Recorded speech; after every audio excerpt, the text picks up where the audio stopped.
just the games. It's Toucher and Hardy, Zolak and Bertrand, Felger and Maz, Joe Murray. For Boston sports fans, it's 98.5, the Sports Hub. Beasley Media Group Station. Sports Hub headlines, presented by Celsius Energy Drinks. Another Patriots practice and another day without top defensive back Christian Gonzalez yesterday. In addition, starting left tackle Will Campbell was limited with an ankle problem, and Christian Barmore also limited with a non-injury-related issue. Game 1 of the season is coming up Sunday against Las Vegas. 10 days after signing a one-year contract with the Raiders, wide receiver Amari Cooper told the team yesterday he intends to retire. The NFL season began last night in Philadelphia. The Eagles got a pair of rushing touchdowns from Jalen Hurts. They beat Dallas 24-20. Top Eagles defensive lineman Jalen Carter ejected before the first snap of the game for spitting on Dallas quarterback Dak Prescott. Tonight is the Chargers against Kansas City in Sao Paulo, Brazil. Patriot scouts have been barred from accessing any of the University of North Carolina football program's activities by Bill Belichick. Red Sox had last night off. They open up a West Coast road trip in Phoenix tonight against Arizona. Sox are a half a game behind the Yankees for the top American League wildcard spot and 3.5 behind Toronto for first place in the division. Mass Live reported yesterday Jordan Hicks was placed on the injured list with a sore shoulder, and lefty reliever Chris Murphy called up. And WNBA signature star Caitlin Clark is out for the rest of the season with a groin problem. She originally hurt herself back in mid-July in a game at TD Garden and has not played since. Sports Hub headlines are brought to you by Catches Law. At Catches, they specialize in helping those who have been injured not only from a one-time incident, but from a lifetime of hard work and labor. Does this sound like you? Visit CatchesLaw.com. I'm John Wallach on Boston's Home for Sports, 98.5 The Sports Hub. Your next update at 6:30. Listen to it, laugh at it, get mad at it, agree with it, argue about it. It is Boston Sports. Boston Sports. And it is all we do. 98.5, The Sports Hub. Ladies and gentlemen, I need all of you to stop what you're doing and listen. Toucher They love the show. In fact, they said, Fred, you're the best. and Hardy Who's Taylor the originator? on 98.5. Hello. Hey there. Aloha. Bonjour. How are we doing? What? I'm an animal. Can we use this for the radio? No, Nick, with your drinking at noon on Mondays. Well, I tell her the truth, I miss Booty. That problem is too large for the Sarge. You know how I feel about clowns on morning shows? Hey, I'm just saying, hello. Toucher and Hardy. Watch Daddy and Uncle Freddie. Knocking back 25 glasses of soda. having some fun. On 98.5, The Sports Hub. Let's go. We can do it the easy way or the hard way. Hey, good morning, everybody. Good morning. We are Toucher and Hardy, Town Fair Tire Studios. You can watch us on YouTube. Subscribe to 98.5 The Sports Hub on YouTube. And watch us and Joe Murray and highlights of all the shows and Alex Barth and everyone who covers all the different teams. It's quite a little package of sports videos for you. And there's a chat, which feel free to go in and clean up. There was was that this week that you read the email from someone who was Somebody who pissed? said, what's with the banning of people on the chat? I don't know. It's nothing to do with me. And then they said, do you believe in free speech? Why are you banning people on the chat? And I don't know who Nick bans on the chat, but the answer is no, I don't believe in free speech. I give Nick carte blanche to ban whoever he wants from that chat. There's stuff I don't want to be associated with. I mean, that's fair enough. I mean, I can't. It's our show, and then if you're saying stuff and someone who doesn't know our show comes in, not necessarily stuff that's negative about the show, but like if you're going off on like race or like saying like nonsense, like hate, like real hate stuff, like or threatening stuff or things like that, yeah, I mean, he's got to kick you off. I don't know what you want from us. I don't need that on my hands. I know a lot of you are tight. I don't need some interloper coming in there and getting your information and screwing with you. It's not only for my protection; it's for your protection. There's a real maniac in there. I mean, they can't be allowed in there. Now, have we had conversations about banning someone? No, but I don't really. But you have to understand how little at least me, and I can't imagine you guys know more than me, how little I know about that aspect of the show. It's not a big aspect of the show. I appreciate Riz and those people because every day they tune in. And I appreciate everyone who watches on YouTube, but it's a very small percentage of our audience, and I just don't need to watch real-time commentary of the show because, I'm performing and I don't, it'd be like walking into a room full of booze. I don't need that. You have every right to do it and critique the show, and I encourage you to do so, but I do not want to see it, and if Nick wants to ban someone, Nick can ban someone. And it's not... And he you has have so to understand precious that. little that he actually has control of in his life. We decided to give him this, and if it affects some people on the chat negatively, so be it. Nick needs this. Exactly. If you had like a building and you would let graffiti artists, because you were like the art community, you let graffiti artists graffiti on the building and you're all for free art and everything, and then someone spray paints "I hate blacks" and you go with a swastika. Then you go, well, I don't believe in free art so much anymore. Your attention. I have a business, and here I was letting artists like paint on my business and start like something, and now they're doing something to incite people against me. Yeah, that's a good example. I don't want to be associated with certain things. Swastikas being one of them, and then Nick will ban you. So what can I say? I can't imagine he's banned many people. I can't imagine he sat there. I've heard from one person who got banned, and I couldn't get through the email. It was so long, and so I thought maybe that's a good idea that he banned that person. Yeah, we have plenty of other long emails to get to. Yeah, I said it didn't make it wasn't it didn't make a very good case for the person. I was like, okay, all right. Plenty of other long emails. In fact, I gave Nick a bonus. I was a lot of wild things. I was we don't need this one. I was like, good, Nick. I'm glad you banned. I'm like, thank you. I gave him a nice gift card for banning the person.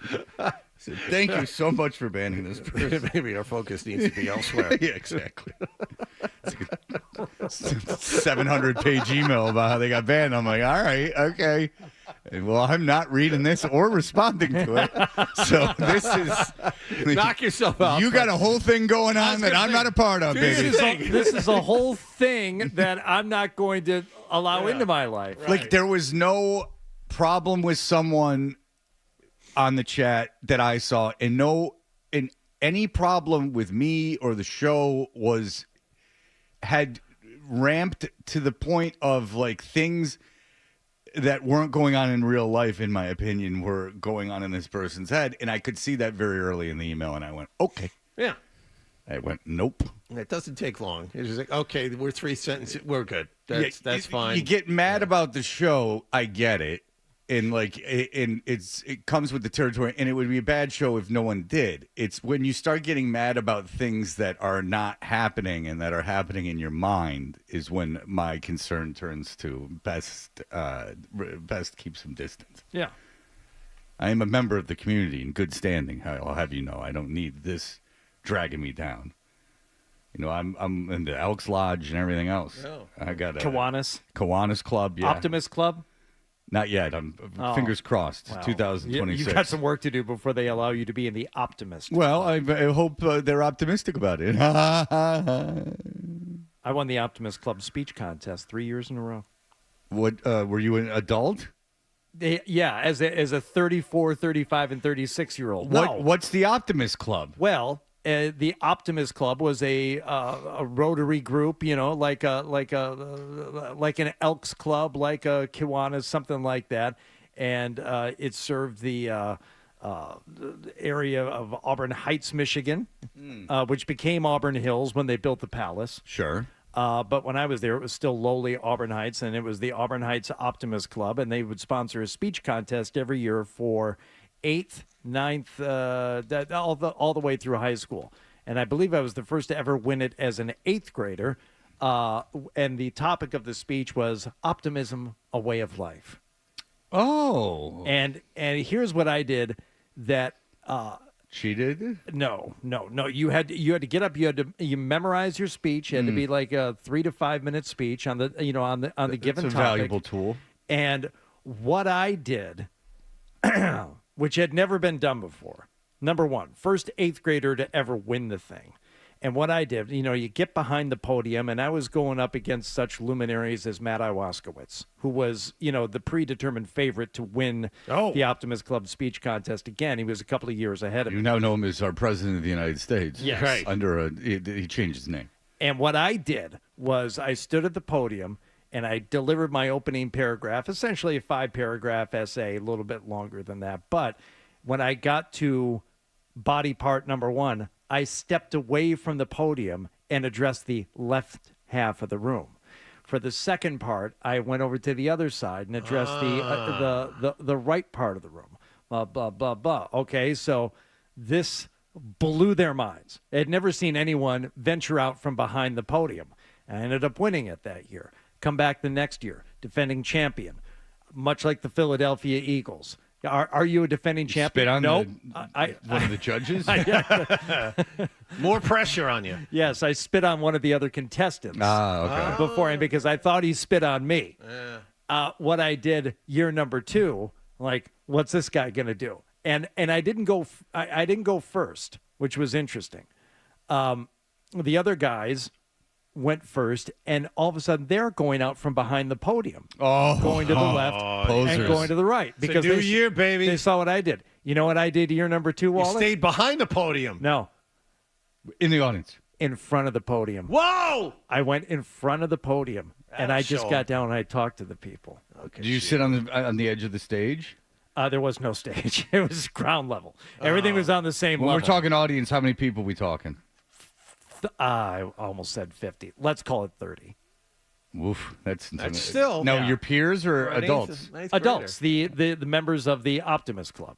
Okay, so there are adult men. Okay, go ahead. Yeah, the Optimist Club is like an adult community support group, and they would give money to the school if you came up short for your the trip to SeaWorld, where the whatever student group was going. Optimist Club would chip in $100 or something to help you get there, right? Mm-hmm. And they would sponsor this speech contest. And so year number 2, I just went right in front of the podium, and I stayed there for year number 3. It was something else. Did you high watermark? Did you go back for a 4th year, or you just hung it up and didn't? I'm just wondering why the streak stopped. He made a friend. I think that. No, I didn't, as a matter of fact. Oh, your newfound fame didn't help? I think it was only allowed through your sophomore year. Juniors and seniors, they kicked you out of the nest. You aged out. I aged out after the 3rd year, and I wanted a 3rd year. I just stayed in front of the podium. But, you went to the regionals after that. If you won your local, you went to the regional. One was in South Bend. I don't remember where the other ones were. I remember going to South Bend for one. Huh. It was quite a time. It was quite a time, that the whole the Optimism, a way of life. The thing is that he made fool of me for saying, did you make those speeches when you were in school, when you were like an adult? And he goes, I go, in school, and he goes, no, I made them when I was an adult. And then he tells me the crowd's all adults. So the Optimist Club is for adults. The Optimist Club is, but the speech contest was for youngsters.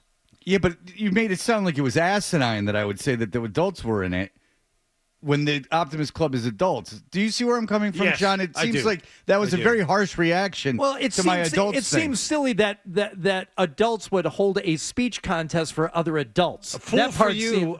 You are a fool for not understanding things immediately. Do you know what seems silly to me? Don't you say Optimism it. Don't you Club. say that. Engaging children in battle for trophies. In the name of optimism. In the name of optimism. How dare you seems- crap on his 3-year reign atop the pile? I wasn't crapping on it at all. I was saying, were you an adult? I didn't know if he was like, he was giving speeches. It was like some adult thing. How many people, how many other Like where you students are in actually this? tried to turn the Yeah. crowd to like get something. Okay. Like for Right. instance, like you were gerryman. That's not the correct term. You were up there like trying like this is the cause. I think that we should. Thank you, politicking the audience. Maybe okay. My reaction, while harsh, I stand by it because I also think I was defending myself against the notion that as an adult I would enter something called the Optimist Club speech contest. There might have been something in it for you. You want to call me a dork as a kid, that's fine. But to call me a dork as a grown human person, that's... No, you seem like a smart kid. I could have never done that. I would have crapped my pants. If I stood in front of the school when I got kicked out of Country Day, I got transferred into North Farmington. I gave a speech. And with 3 other kids, and I was shaking so bad, the teacher had to go he got mad at me. He's like, calm out. He's like, Jesus, Fred, calm down. I was like, I got in my head and got like all nervous. I was nervous in college talking in front of people. What was the speech about? It was history class, and the guy went to Central Michigan, and the only reason I know he went to Central Michigan is because Central Michigan beat MSU one year when I was with him, and he came in with Central Michigan clothes, which were like brown and brown, and our high school colors were like brown and brown. Our high school colors were brown and brown. Ooh. Yeah, it was a school that was formed in the 70s. Worse than my high school colors.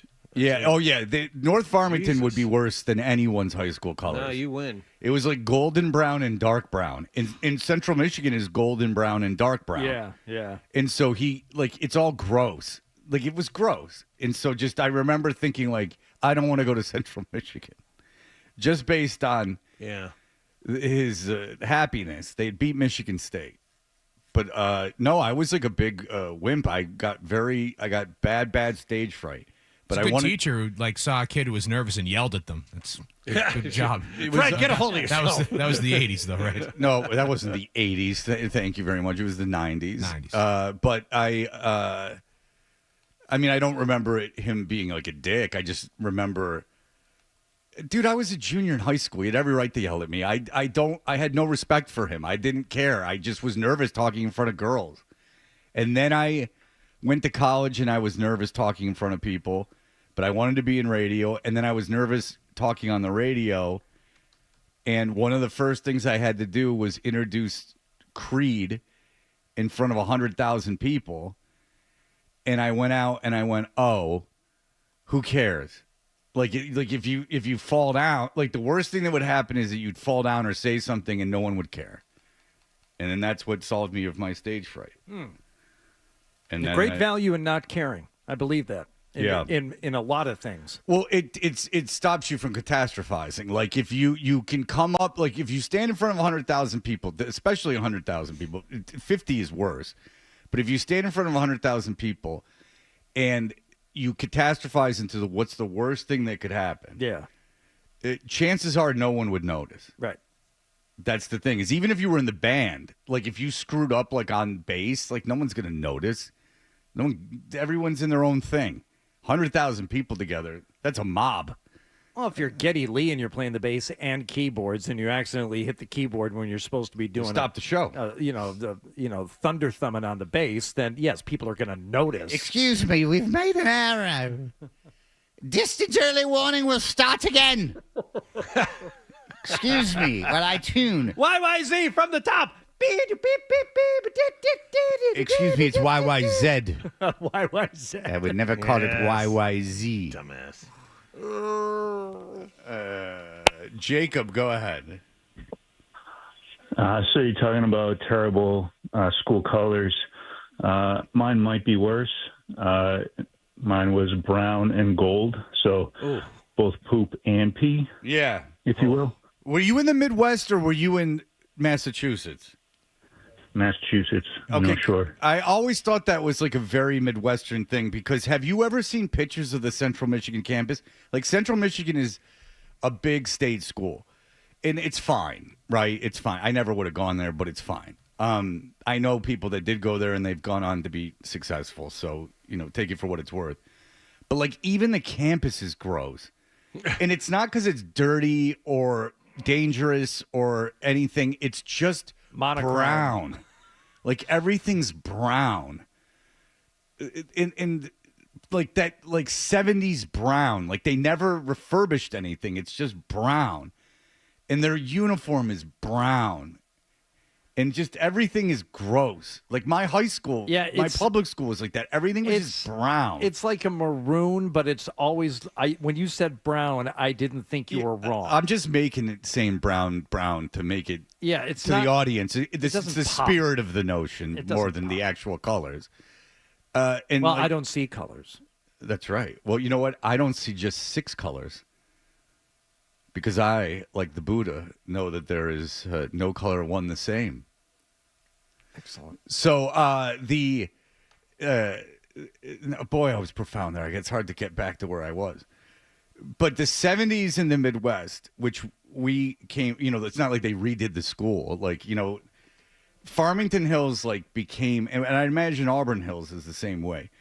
It kind of developed in the 60s and 70s, right? Like it didn't exist probably in the 50s to any kind of real, they didn't get a huge population influx until the 60s and 70s. At least that was Farmington Hills. So they built everything in the early 70s, basically.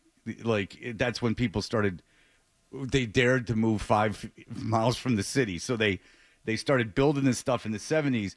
So everything was brown. In like that brown 70s garbage color, depressing. Everything was depressing. I think that's maybe why part of the reason I went to Florida for college is that I was sick of brown, the brown of everything in there. The 70s. There was a mural I told you 100 times with Led Zeppelin and Deep Purple. They just kept it up in the lunchroom. They let some Heschers paint the lunchroom, and they never took it down. Go in there in 1993, and there'd be Led Zeppelin and Queen, and you're like, what the hell is going on here? Why'd you let them do that? And they're like, oh, yeah, when the school opened, the kids wanted to. The kids wanted to make a mural of dumb bands. You leave it up there. You're probably down with taking down the Confederate soldier statues, too. No, that's our history. Okay. All right. We will be back in just a moment.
with you. This station.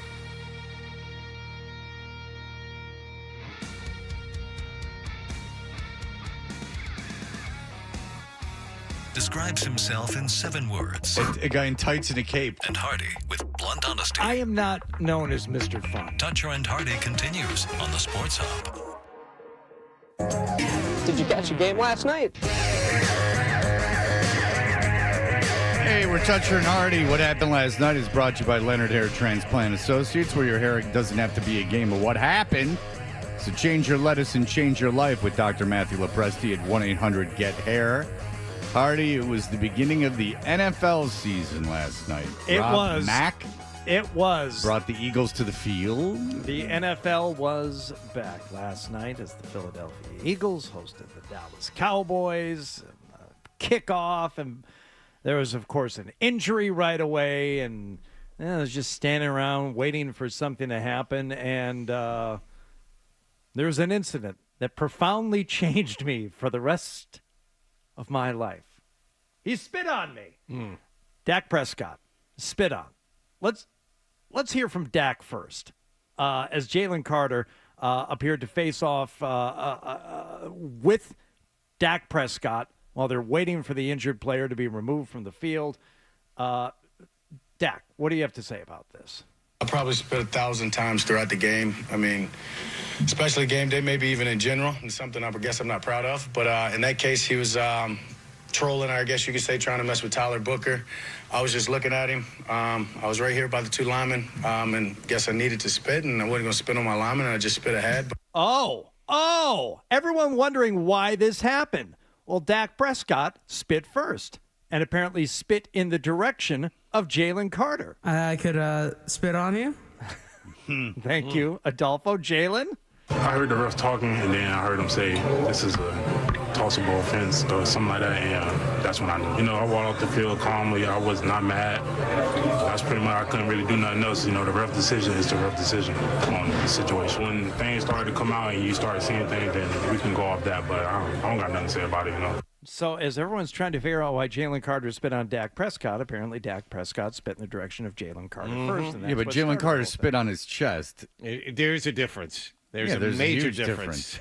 You're not allowed to spit on someone. Anywhere you go, jail, the Cumberland Farms, anywhere you go, if you spit on someone, it's either inciting a fight or it's assault. I believe spitting on someone, like, legally is assault. I think that you get in quite a bit of trouble for it. I forget which NFL player was in here. Might have been Flynn, might have been Ted Johnson, told us that that's the one thing. A lot of stuff happens under the pile, but that's the one thing that pisses NFL players off more than anything else. Well, it's so it's just the most disrespectful thing. It's not like even throwing hands. It's just that spitting. It can be considered assault or even battery, depending on the circumstances. Right. So, like, I always tell my kids, I'm like, don't spit on each other. I'm like, that's assault. These are little laws that you might not think of, but it is true. And so, yeah, that's incredibly disrespectful. I don't care if that. I watched the replay. Like you guys, I saw the replay 1,000 times. I didn't see Dak Prescott spit. If he did, he didn't spit on Jalen Carter. That would have been picked up. So, no, Jalen Carter, he didn't spit in his face, but he spit on his chest. That I paid attention to. Because one is thank you, and then one is hey. So, but he spit on his chest, and no, you can't have that. You got to kick him out. No. The Cowboys maybe use this to their advantage as they march down the field. First down and goal inside the 1. Lipke motion right to left. Handoff. Javonte Williams. Bang at left guard. And the Cowboys score the first touchdown of the season. And it's the Miller Lite first touchdown of the game. And it didn't take any longer than that for the Eagle fans to start booing. There we go. Thank you to Miller Lite. Didn't hear a lot of boos. No. How would Philadelphia respond? Would they go with an air attack? Would they just pass, and then look for someone in the end zone? I'm going to guess no. No, you silly goose. Yeah. Hurts takes the snap. He's back. He's looking. He's going to run. He's going to cut back. He's going to waltz in for a touchdown. Yeah. He rolled. He could not find the receiver, so he said, okay, I'll take the dance, and he did. Now, watching that ties it up at 7-7. Now, watching the Cowboys' next serious. I'm like, okay, they came out with their scripted plays. They marched down the field. Let's see how they do. Fine. A couple of broken plays, but CeeDee Lamb was there to bail out Dak Prescott, and they managed to score again. Philadelphia with the ball back. How would they score a second time? It hurts calling for the football. He's back. He's looking. He steps up. Still looking. Still looking. He's starting to run. He's at the 10. He's at the 5. He's into the end zone. Touchdown, Jalen Hurts. Yeah, sometimes you just got to do it yourself. You have Hurts on your team? I do. How many points did he get last night? I forgot to look this morning, but 2 rushing touchdowns. Led the team in rushing, threw for almost 300 yards. No, he didn't. He threw for 152 yards. But he maybe I was looking at Dak. Combined yards, he had 214. Okay. So with 2 touchdowns. I had a pretty good night. Yeah. I'm surprised he knew he had him on his team. He didn't know who else he had on his Prescott team had yesterday. 188 yards passing. So Machi. I'm just all discombobulated. Were you this drunk? morning. Probably. Yeah. Seems like it. Yeah, you don't have any memory of what was going on. Speedball. For Philadelphia, it wasn't Coke. just about Jalen Hurts running the Coca-Cola. football. They have someone else who can run the football pretty well. Handoff goes inside to Barkley. He's at the 5. He's in for his first touchdown of the season. Barkley. Thank you very much. Saquon Barkley. That made it 2017. Not so Philadelphia great. go on to win. He wasn't so great last night. Not covering the He's on my 8-point other team. spread. He's on my team. Oh, that's right. You know what a John Speedball is? Iced tea and more milk. 25 glasses of soda. A sip of Jolt Cola and a half a St. John's wort. That's a little bit too much. You can't be doing No, he listen. One day he took magnesium. Oh, well, that's the success. It's a cure that unlocks the door to No, he was sleep. under a bridge after that. Agreed in the Navy when they came in. Let's hear what Brian Schottenheimer had to say about. We'll start with the spitting incident because that's what everybody wants to talk about this morning. Honestly, I didn't see it. I don't know. All I know is that a great player got ejected. And again, I don't know. I'll look into it, but I do not know. How do you think that affected? Did it affect your game plan at all, and how you attacked the defense, and how you think that not having Carter affected? No, I mean he's a great player. It'd be like you lose a great player on either side of the ball. It affects them, and they're a little bit thin when you do that, and that's why unfortunately we weren't able to sustain the ball enough because they were down a defensive lineman and a great defensive lineman at that. But again, like I said, we'll look into it. I heard that clip before. I don't understand what he's saying. The reason they weren't able to sustain the ball is because they didn't have Jalen Carter? Well, I was hoping you were going to explain it to me because I didn't get that one either. Can you play that again? Yeah, because I heard it this please? morning before the show, and I don't know what he's saying. Honestly, I didn't see it. I don't know. All I know is that a great player got ejected. And again, I don't know. I'll look into it, but I do not know. How do you think that affected? Did it affect your game plan at all, and how you attacked the defense, and how you think that not having Carter affected? No, I mean he's a great player. It'd be like you lose a great player on either side of the ball. It affects them, and they're a little bit thin when you do that, and that's why unfortunately we weren't able to sustain the ball enough because they were down a defensive lineman. He's saying that they had that opportunity, and it's unfortunate that we weren't able to do more with the opportunity of not having to play against Jalen Carter. Well, I'll tell you, the Cowboys' defense didn't look terrible, and they don't have Micah Parsons. And I'm just interested to see how Green Bay. I'm interested to see. Every analyst said that it was absolutely criminal that they got rid of Micah Parsons for 2 first-round picks and a player. Look, he should have shopped him more if he was going to get rid of him. But this ain't Devers. I mean, he got 2 first-round picks from a non-quarterback. I want to see what effect that has on the Cowboys. You know what? They held Saquon Barkley in check. Yes, I mean, and they were terrible against the run last year. Averaged a little over 3 yards a carry last night. Yes. They did a very good job containing him. So which they did not last year. Jerry, at least for 1 week, was right. Well, I just am interested. It's interested to see because Micah Parsons is a big pain in the ass. So I'm just, and he is. He's just not popular in the locker room. He's a pain in the ass. Like the way he handled his holdout was not like how McLaurin or what's his face in Cincinnati handled their holdouts. Now Jerry Jones, Hendrickson, Hendrickson. But Jerry Jones obviously was terrible when he wouldn't talk to the agent. That was what throws everything out. But just take that out of it. Micah Parsons, I want to see what that means to the Cowboys. Just their defense. We'll see. It was only one game. Obviously, the first game of the season is different than any other game. So we'll see. Philadelphia scored each of the first 4 times they had the football, right? They scored 3 touchdowns. Yep. They only had the ball 3 times. They scored touchdowns on all 3 possessions, first half, second half, kick, field goal, 24. Whatever. The point is they stopped them in the second half. Mm-hmm. I mean, Philadelphia, defending Super Bowl champions, they got playmakers everywhere. Dallas did a really good job last night, staying in the game. I was on the road. I mean, that was a hell of a performance. I was impressed with Dallas last night, not only from their defense, but you saw what Philadelphia's defense was able to do to Kansas City in the Super Bowl, and I'm thinking, man, they're going to stifle people again this season. They're just they have this ability to dial up and disguise coverages, and whatever they're going to do. They're going to start by doing it to Dallas. Now, they needed some heroics from CeeDee Lamb and one long run from Miles Sanders. I think he got loose on a 53-yarder. But other than that, it was impressive that they were even able to find those holes because Philadelphia's defense, we know how good it is. And Dallas was impressive. Well, CeeDee Lamb dropped the ball. If he catches, it's a tough catch. But if he catches a ball there late in the game, they're very much in striking distance. Yeah.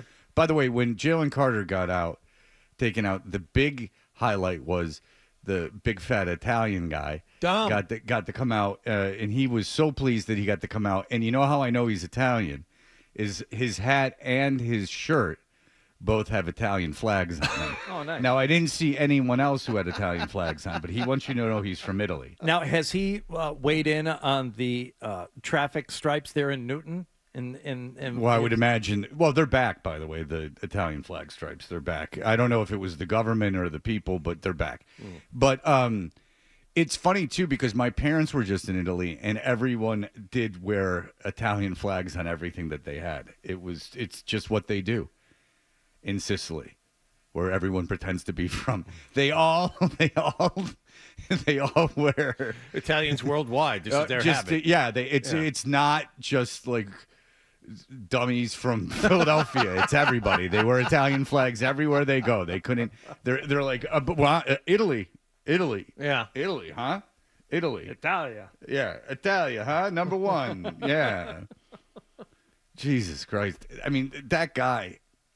He didn't do anything last night. It's just he had to be ushered off the field. I know, but it's and they didn't make reference to him. It's just, which I applaud the broadcast, but it was just like, oh yeah, this is why they annoy me. This is why the Eagles annoy me. This guy, because you'll recall when Sirianni got into it with was it a fan or was it that made my phone turn on when Sirianni got into it with a fan or I don't remember another player that the Italian guy got Don involved. was there to the rescue. Yes. Yeah, and we went over this. There's like snipers on the roof of these games. I mean, they're huge terrorist threats. Like, you've been out to Gillette. There's armed dudes like out in front of Gillette, but they need Dom like there with an unarmed Dom to walk guys off the field. Yeah, he somehow figures out where every camera shot is. It's really uncanny. Plus, he can defuse a bomb in just seconds. They don't need anyone else. He's right there. He's right there.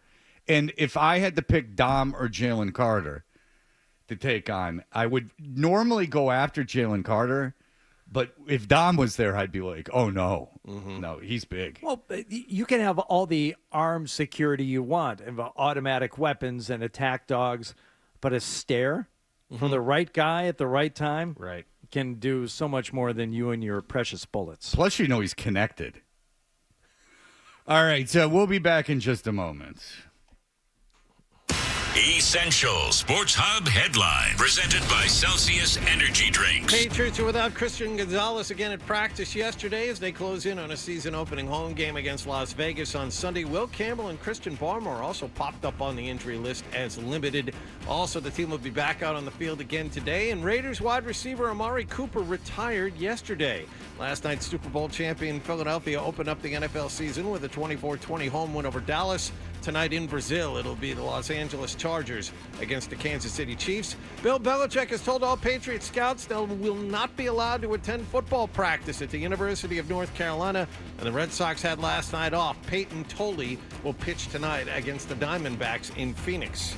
Sports Hub headlines are brought to you by Dr. Matthew Lopresti and Leonard Hair Transplant Associates, the hair doctor of Hardy, Tom Karen, and Tommy Curran. Call 1-800-GET-HAIR for your free consultation. I'm John Wallach on Boston's Home for Sports, 98.5 The Sports Hub. Your next update at 7 o'clock. Toucher and Hardy, 98.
Friday partner, the local and independently owned go-to since 92. Visit them at call128.com. I was just going through Slack. I didn't see it late last night, and I was running late this morning because since vacation, I have some inability to get here for our meeting, and I apologize for that. That's on me. But Ryan was on top of this Big Dom thing. I was unaware until after we talked about it. Apparently, Twitter all over it. I'm not on Twitter. The Big Dom was admonished by the officials for going over to Jalen Hurts when he was out of bounds. Okay, I have a legitimate question, because now I do have a question. Is like Big Dom, I don't mean this in any way cruel to anyone, is he like kind of like part of the team, in quotations, like someone that they help? Oh, I'm not joking. Like, I don't know the answer like, to that. Because I'm not joking, because like, if you got a guy who's a lot of times like running over to players when they're like getting knocked out of bounds and stuff, and they're just like not handling it. I just assumed. Is there something going on? I don't know about that. I just assumed that he was one of those glory hound guys who's paid by the team as a security guy, but sees his job as more than that. Yeah, but the minute that official says anything to me once about him, I'm firing him. Right. Like, I mean, I'm in all seriously. Like, if I have to talk to an official because there's someone on my staff that has no importance to the organization. Like the kid holding the cord for my headphones. Remember back when they used to have that? Oh, yeah. Like he starts like running it after players. Yeah. I'm going to fire him. Like the first time in a game in prime time, I got to deal with anything, any distraction from you. You know how these guys are. They don't want anything. And what would be your instinct to run to the player? Is his instinct like he's going to take care of it? Like if there's a problem between the Cowboys and the Eagles, like he's going to take care of it? That's not his. Oh, forget it. I don't know why they let him do it, is the only thing. Well, he's popular there. Okay, well, great. Like I'm sure everything will fall apart and no one will root for the Eagles anymore if Big Dom's not around on the sidelines. In fact, fire him. He'll become a hero. He'll become a martyr, and then he can be the new cheesesteak king of Philadelphia. I don't know. I forgot how much he bothered me. I wish I never read those tweets. That's why I'm not on Twitter. It would have enraged me. All right, go ahead. You want to be enraged?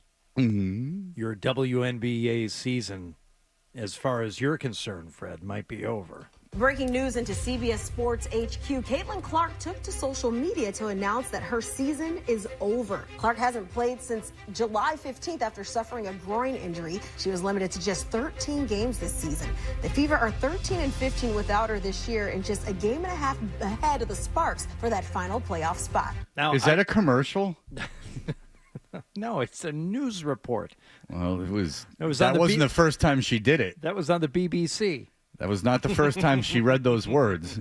That seems like something that was take 6. Now, I was, engaging in hyperbole there. I know you'll still be watching the rest of the season, but with when you get in late, you hear the scores. A limited interest now that Caitlin Clark is done for the season.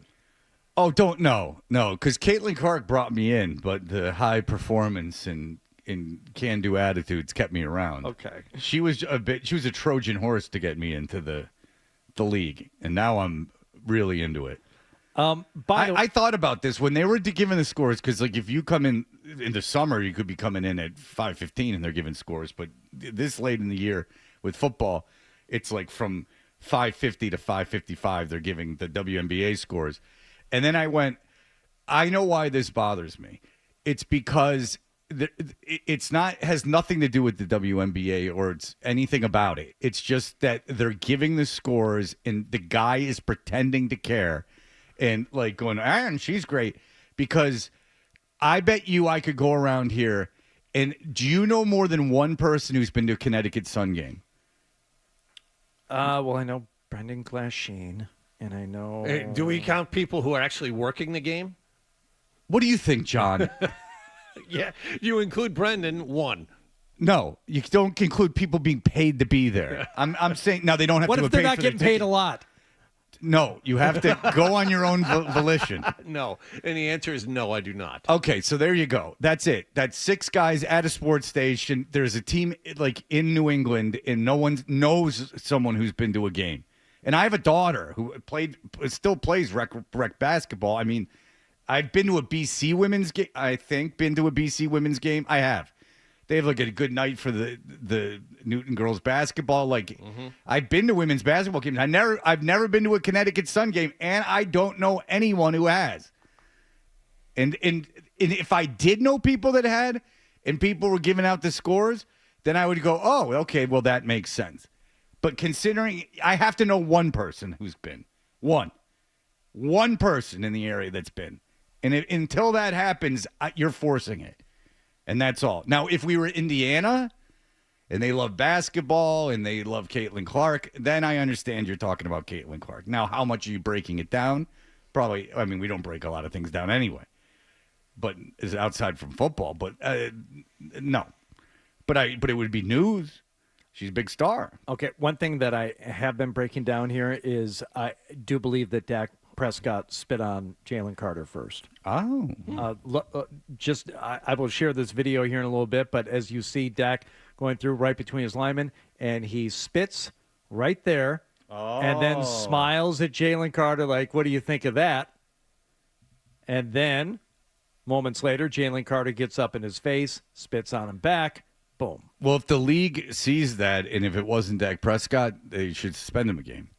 I think what's probably going to happen is once the league looks at this, because Jalen Carter, they're obviously kicked out of the game last night, and they're talking about a suspension beyond that.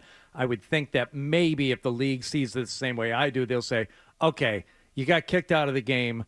That's it. What Dak does isn't as bad as what Jalen Carter does, but you at least see now why Jalen Carter did what he did. Maybe Big Dom paid him to do it. Oh, yeah. He paid Dak Prescott to spit on him so he could go real early in the game. I'd like to walk someone off the field. Right. If you would. While all eyes are on it. Because this could get ugly quick. Watching that official come over to him after I didn't see that. Oh, Jalen Hurts goes out about it. He's like, got his hand on his back to get him on the field. Watching the official run over and say, get your big fat ass back over in the coach's box. What are you doing over here?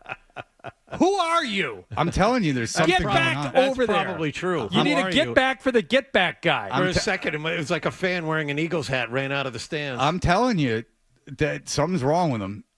That's an impulse you have to control. You have to control your impulses. Here it is, Fred. There's Dom, and here comes the official. Whoa, you get over there. Oh, he ran on the field with him. Oh, yeah. Oh, you didn't see Why that? has he got a headset on? Oh, God, get out of here with this guy. I hope they fire Sirianni, too. I hope everyone's fired off that staff. Oh, why'd they have to win the Super Bowl? I like Saquon Barkley, too. I like Jalen Hurts. I don't know why. I like A.J. Brown. I mean, they got a fun team. I like Jalen Carter. I don't know. I love Jalen Carter. Remember coming out of college, I love Jalen Carter. Yes, I do remember that. All right, we'll be back. I have to go duty, and then Bert thanks. will be here. All right, we'll be right back. Stay tuned for more Toucher and Hardy on the Sports Hub. Now's the time for a great deal on a new Honda. It's time to take an adventure with rugged capability and commanding style. Discover the Honda Ridgeline Pilot.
Patriots defensive back Christian Gonzalez was not at practice yesterday with Game 1 of the season coming up Sunday against Las Vegas and Foxborough. Will Campbell and Christian Barmore were also listed for the first time yesterday as limited. Campbell suddenly has an ankle problem. Another storyline for this weekend is Patriots offensive coordinator Josh McDaniels. You will remember he was fired as the head coach in Vegas a little under 2 years ago. Every year, every team is different. There's obviously people on a lot of teams in the league that we all have familiarity with or know well. Certainly there's some people there that I still know well and have relationships with and hopefully will have forever. Raiders wide receiver Amari Cooper yesterday informed the team he is retiring after spending a total of 10 days with the franchise. Last night, defending Super Bowl champion Philadelphia opened up the NFL season with a 24-20 home win over Dallas. Tonight in Brazil, it's the Los Angeles Chargers against Kansas City. Bill Belichick has barred all Patriots scouts from the University of Carolina football facility for the entire upcoming season. The ban reportedly includes both practices and home games. And in baseball news, the Red Sox visit the Arizona Diamondbacks tonight. Sox currently a half a game behind the Yankees for first place in the American League wild card race. Sox yesterday placed reliever Jordan Hicks on the injured list. Sports Hub headlines are brought to you by Safety Insurance, providing comprehensive coverage for your auto, home, and business. Ask your independent agent about safety. I'm John Wallach on Boston's Home for Sports, 98.5 The Sports Hub. Your next update at 7:30. Here we go. Boom. I win. Boom. Yeah. Hit somebody. Oh. We've got a passion for Boston sports. Get angry. 98.5 The Sports Hub. It's called Rising and Grinding. Start your day. Got your finger on the pulse, Fred. Seldom right and never wrong. Right here. Oh. Is that Toucher or is that Hardy? I know, looks like a poodle. It's an effing poodle, dumbass. The Sports Hub. Yeah, that's how week one is. Definitely new staff. So that's what make it, because they got new staff too, right? So that makes it, both probably going back to old games and stuff like that. But it's gonna be exciting. Two teams going at it.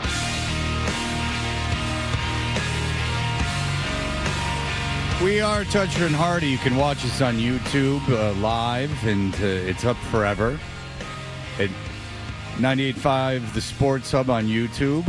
Subscribe to that.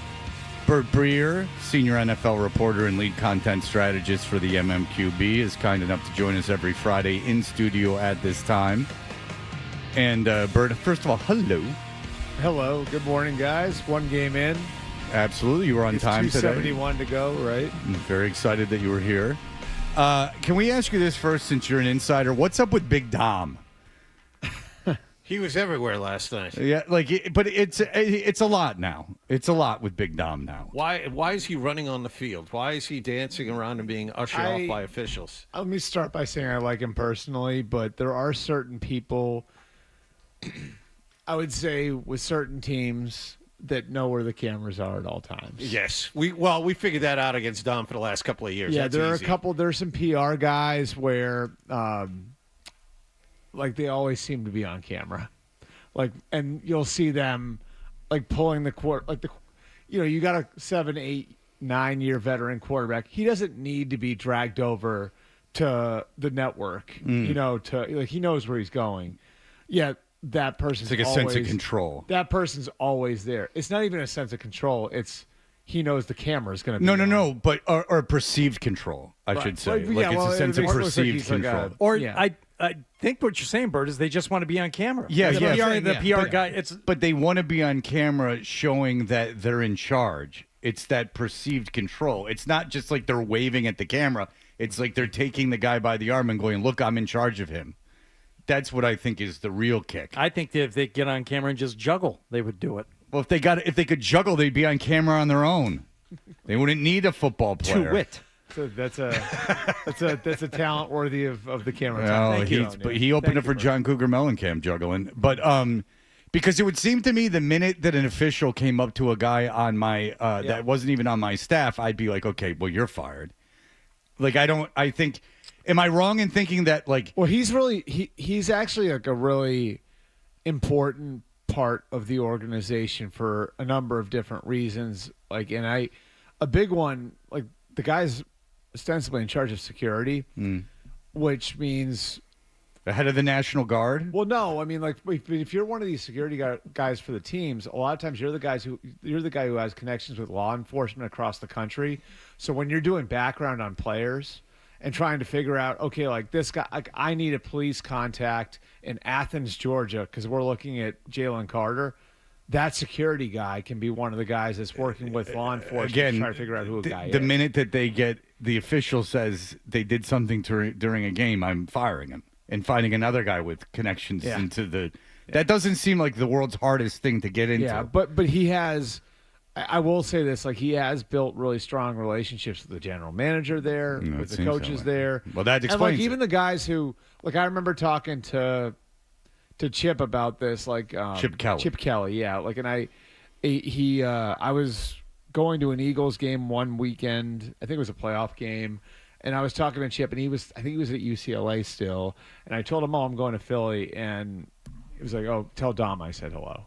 You know, so like he does have those. Maybe that was a prank on you. He does have those. He does have those relationships, and that's an important piece of it too. Is having to trust the people in the building when you're in a position like that. And I think that I would say they probably view some of that stuff, the extra stuff. Was it Dre Greenlaw he got in the fight with against when they played against the Niners, right? Yeah, of course. Like sure. that. Yeah. That like they view that as kind of an annoying thing that they have to deal with. But he's that good. He's that goes that along good. That goes along with the good that he brings. Yeah, He's that good at his he's job? important. No, he's important. Look at his title.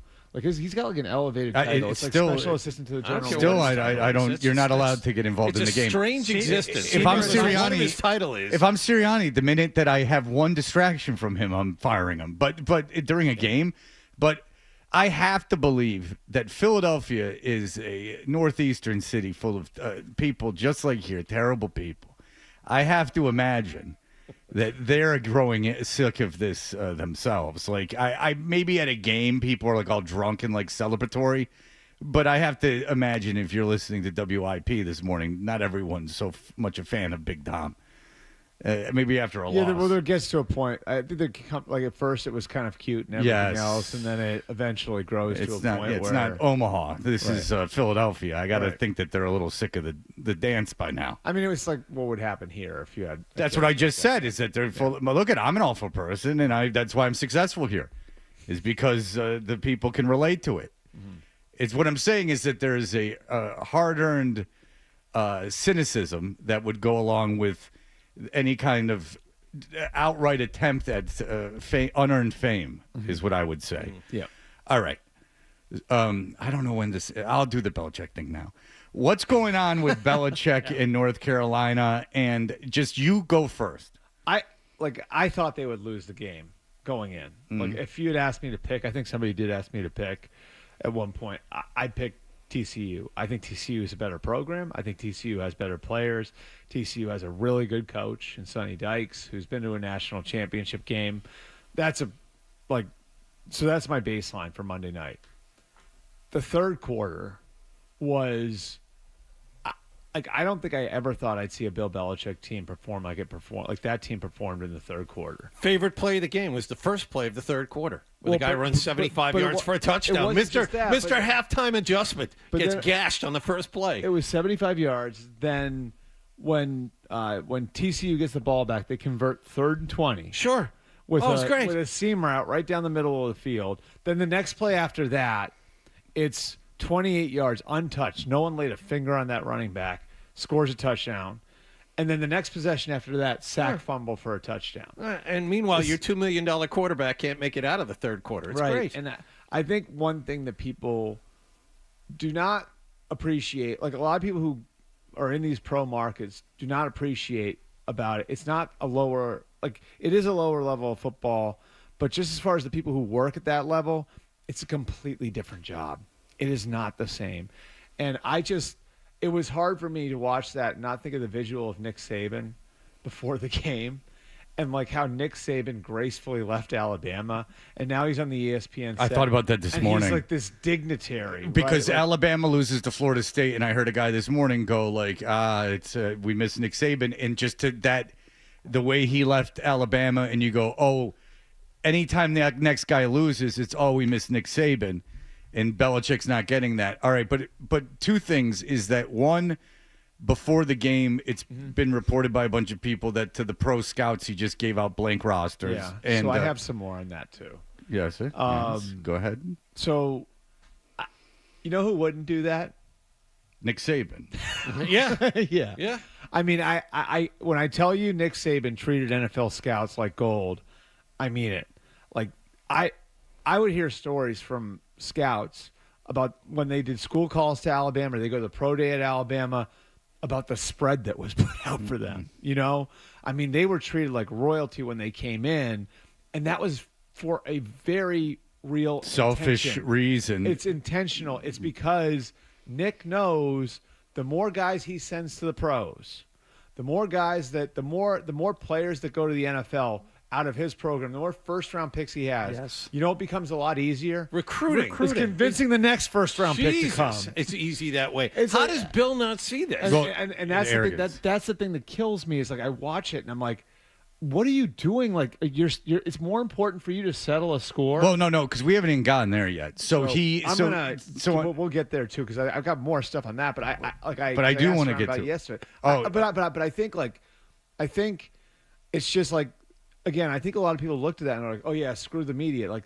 no, they were giving that blank depth chart to scouts. Oh no, if it was the media, I wouldn't even think anything of it. It would just be him being a dick. No, but it's like shooting himself in the making foot. things harder on the scouts. But Saban is such a good friend of his. I don't understand well, that at all. I don't. What's a friend? But that's another example of how it's a different job. Like a college head coach, it is a different job. Like, have you ever seen Nick Saban in like a ratty sweatshirt? No. People act like Nick and Bill are the same guy. In a lot of ways, they are.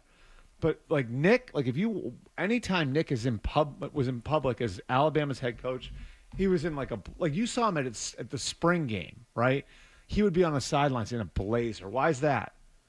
Because there are 25 16-year-old, 17-year-old kids there with their moms and dads, and he's got to convince those moms and dads that this is the guy that I want to send my kid off to. But also how you're perceived by the public and the fan base. You're essentially a state official. You're a state employee. You're a politician. You're a dignitary for the school. You know, you're on par with the athletic director and the chancellor and the provost and all this other stuff.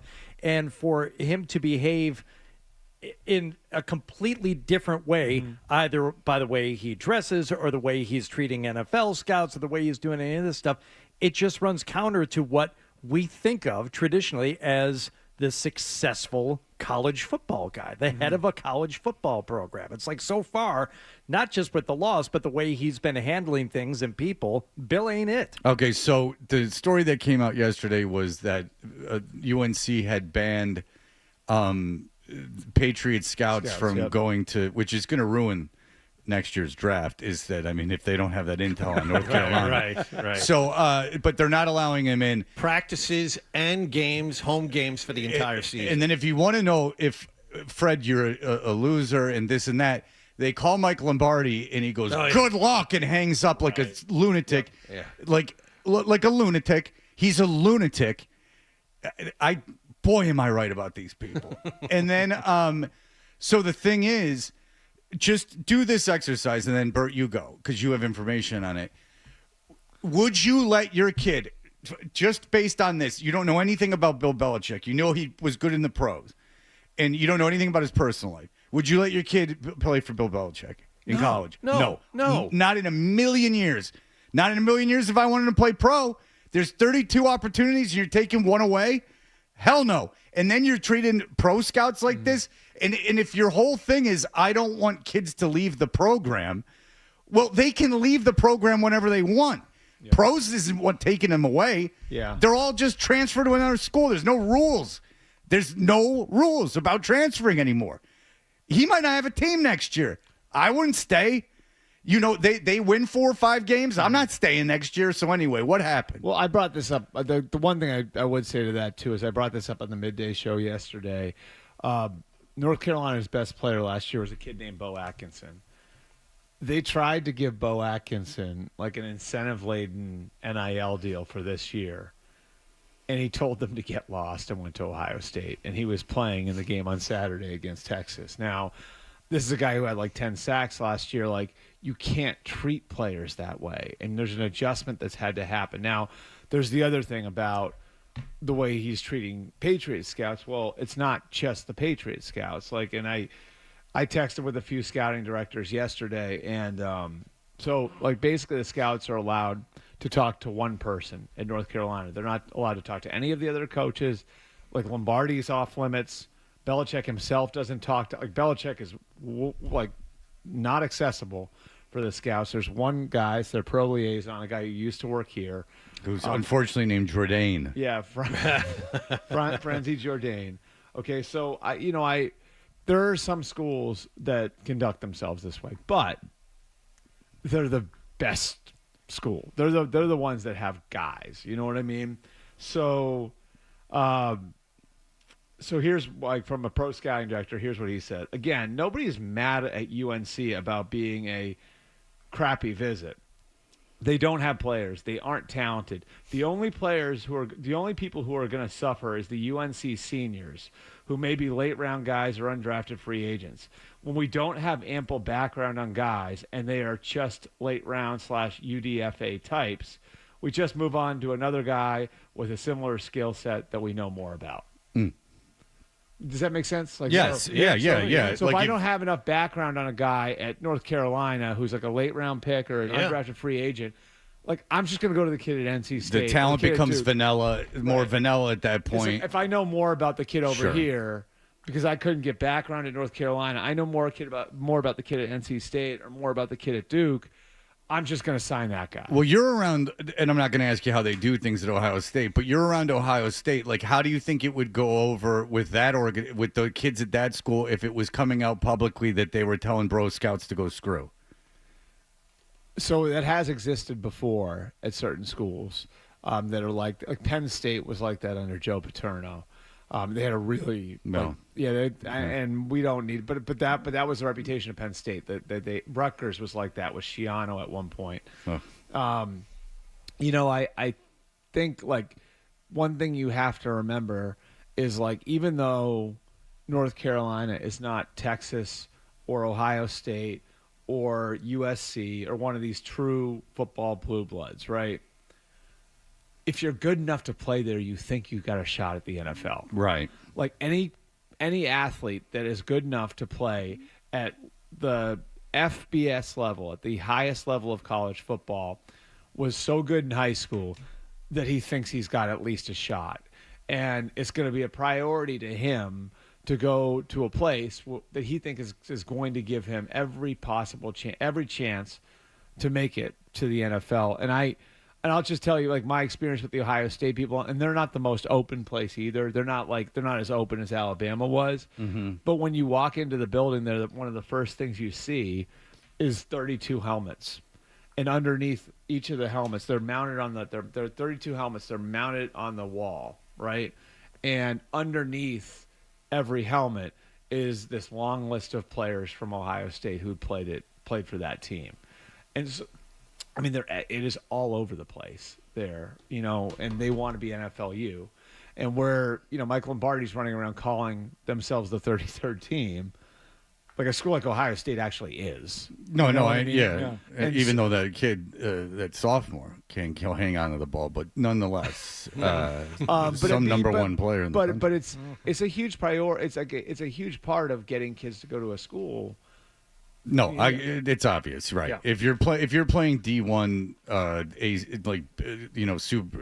one of the super conference, like if you're playing at one of the Power Four conferences, you think that you can play in the pros. There's no question. If you're starting for a Power Four conference team, there's not a reason to think you shouldn't play in the pros. You should at least get a shot. And exactly. And your school and you're a coach should be doing and everything even if it they're possibly can to get you taking that away shot. like one opportunity from one team, it's going to leave you feel like you're being slighted. Right. But Lombardi's just a maniac. That's what's really He's not funny. available to the scouts either. Yeah, no, well, they call him and he answers the phone like an idiot. That's like the second time I've heard of him doing that. He just answers the phone.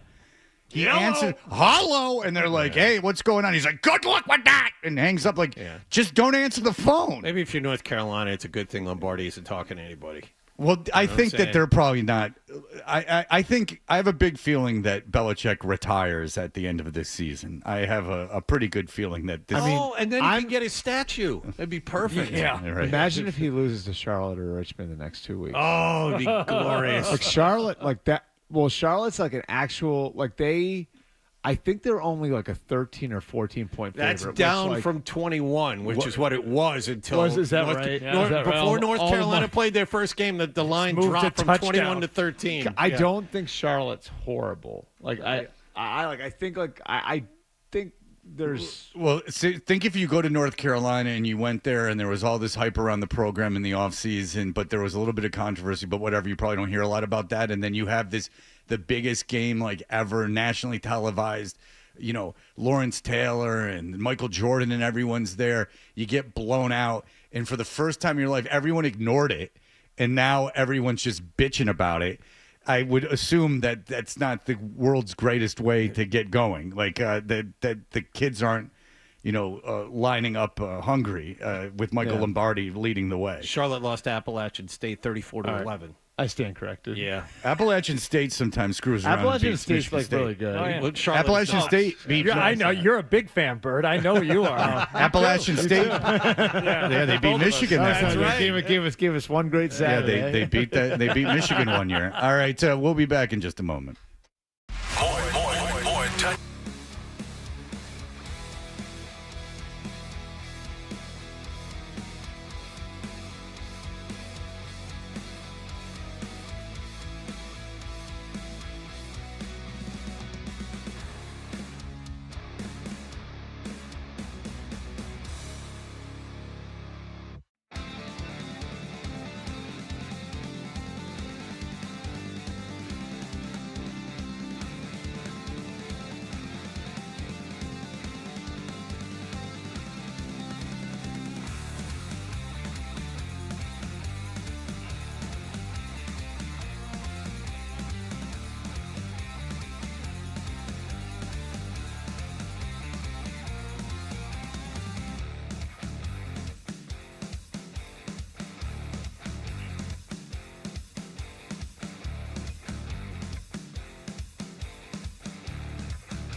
fan, but make sure you bring the Sports Hub app with you so you can hear more of Toucher and Hardy That's what I want on my tombstone. on the Sports Hub. Excited about our opportunity, to get going. Excited to be home on opening day. I think there's a difference between playing on the road and being at home on opening day, and we're one of the teams that has the opportunity to be here in front of our home crowd and try to get off to a good start.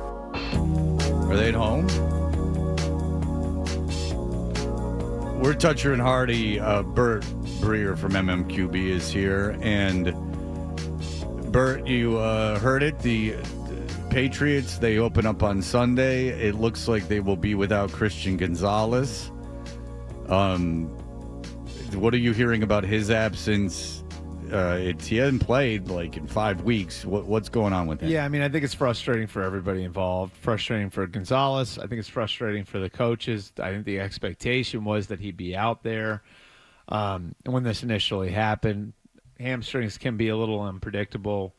And obviously I think you guys know this. Like, that's one of those that can be very easily re-aggravated. So, I think some of it does relate back to some of the durability concerns when he was coming out, So, we'll see where it goes, but this is one of those where you probably don't want to push it if you don't want to push it unnecessarily early in the year, because it is something that can linger over the course of the entire season if you do.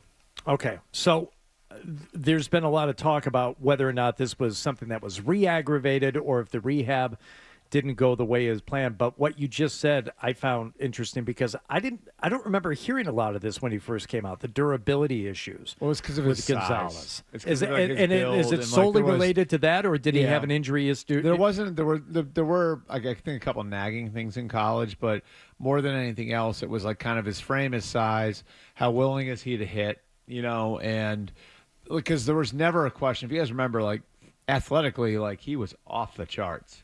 But, just from a play style standpoint, toughness standpoint, like, there were some questions. It was like, okay, like, how is he going to hold up, in the grown man's version of football? Right. And, certainly he's already had his injuries. He had the shoulder, and, like, now you have this. So, I think that's obviously a big question with a lot of guys when they're coming out, and it's for different reasons. For some people, it's because they have a long injury history.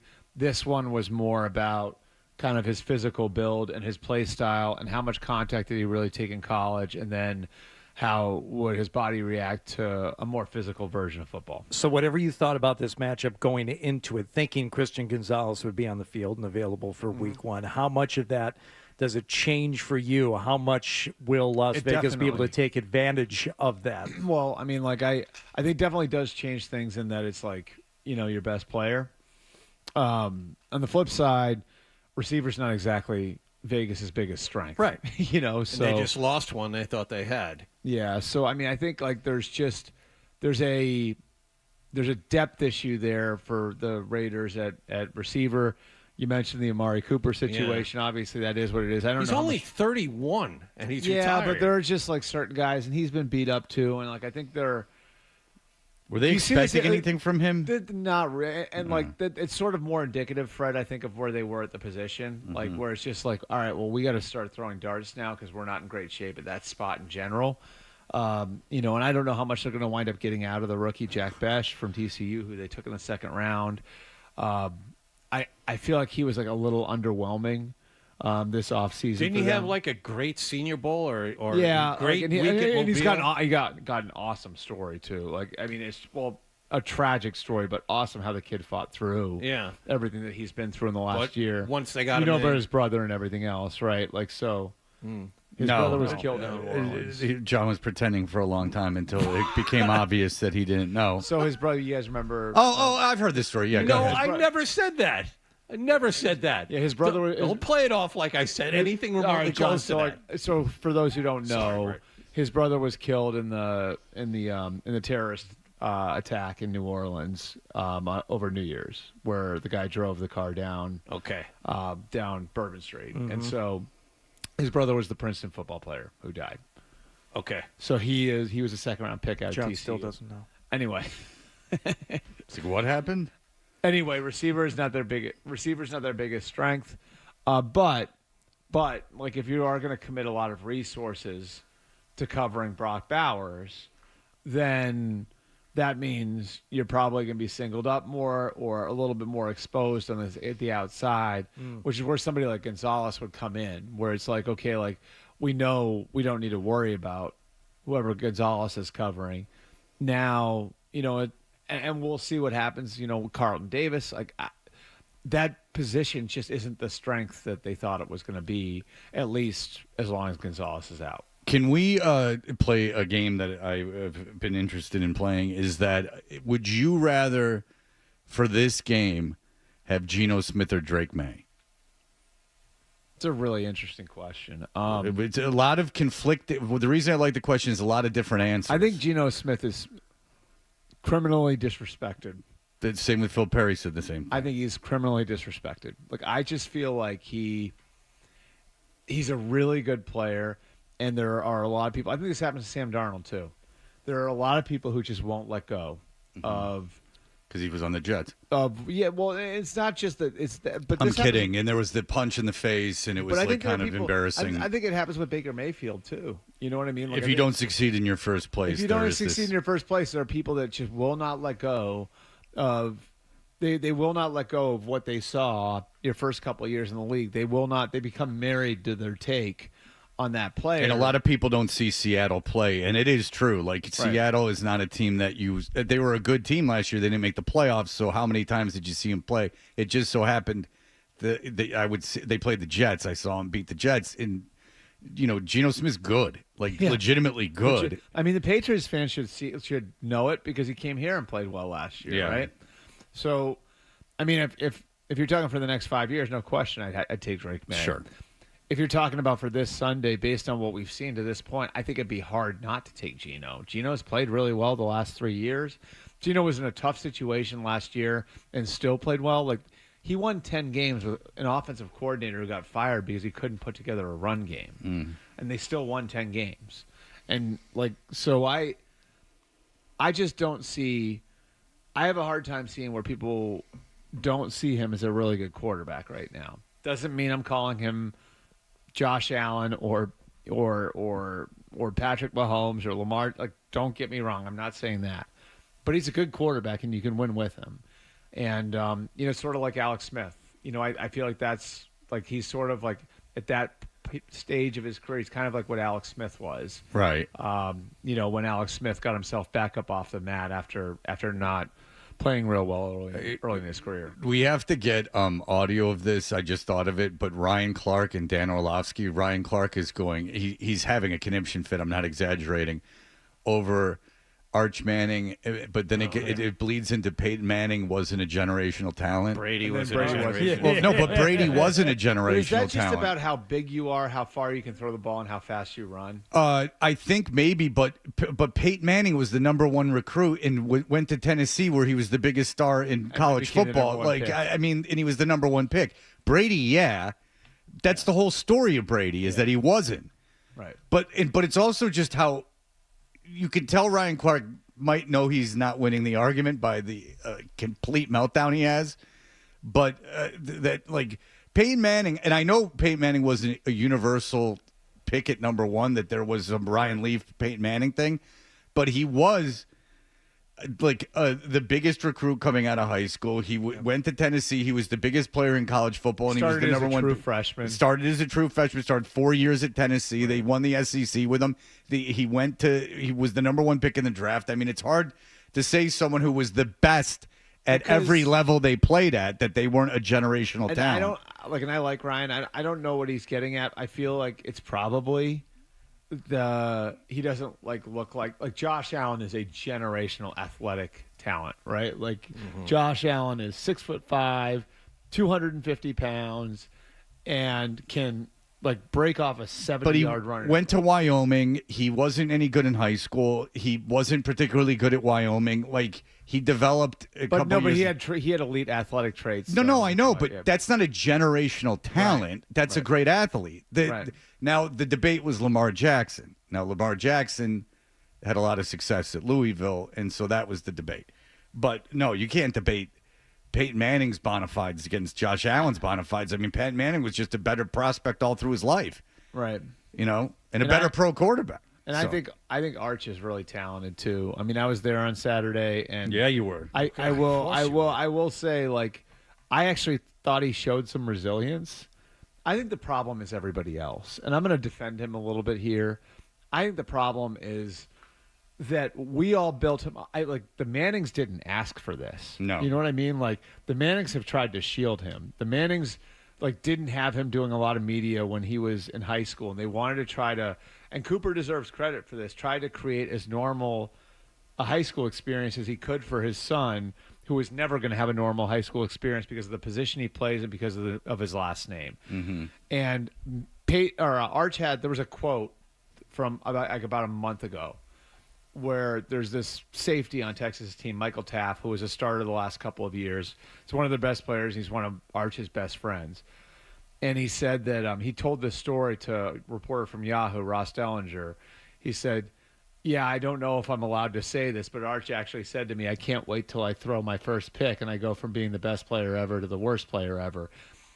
And I thought of that like when things weren't going well for him on Saturday, because saying something like that shows such tremendous self-awareness for they're building me up, but I haven't done crap.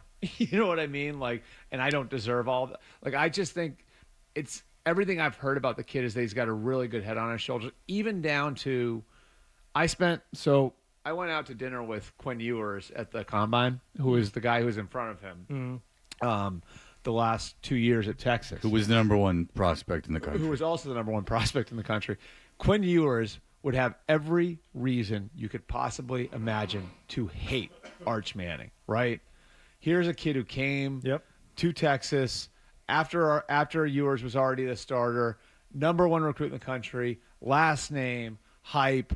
Every time I throw an interception, people are going to be, why don't you put Arch in there? Had every reason to hate him and could not have spoken more highly of him. What'd you guys eat?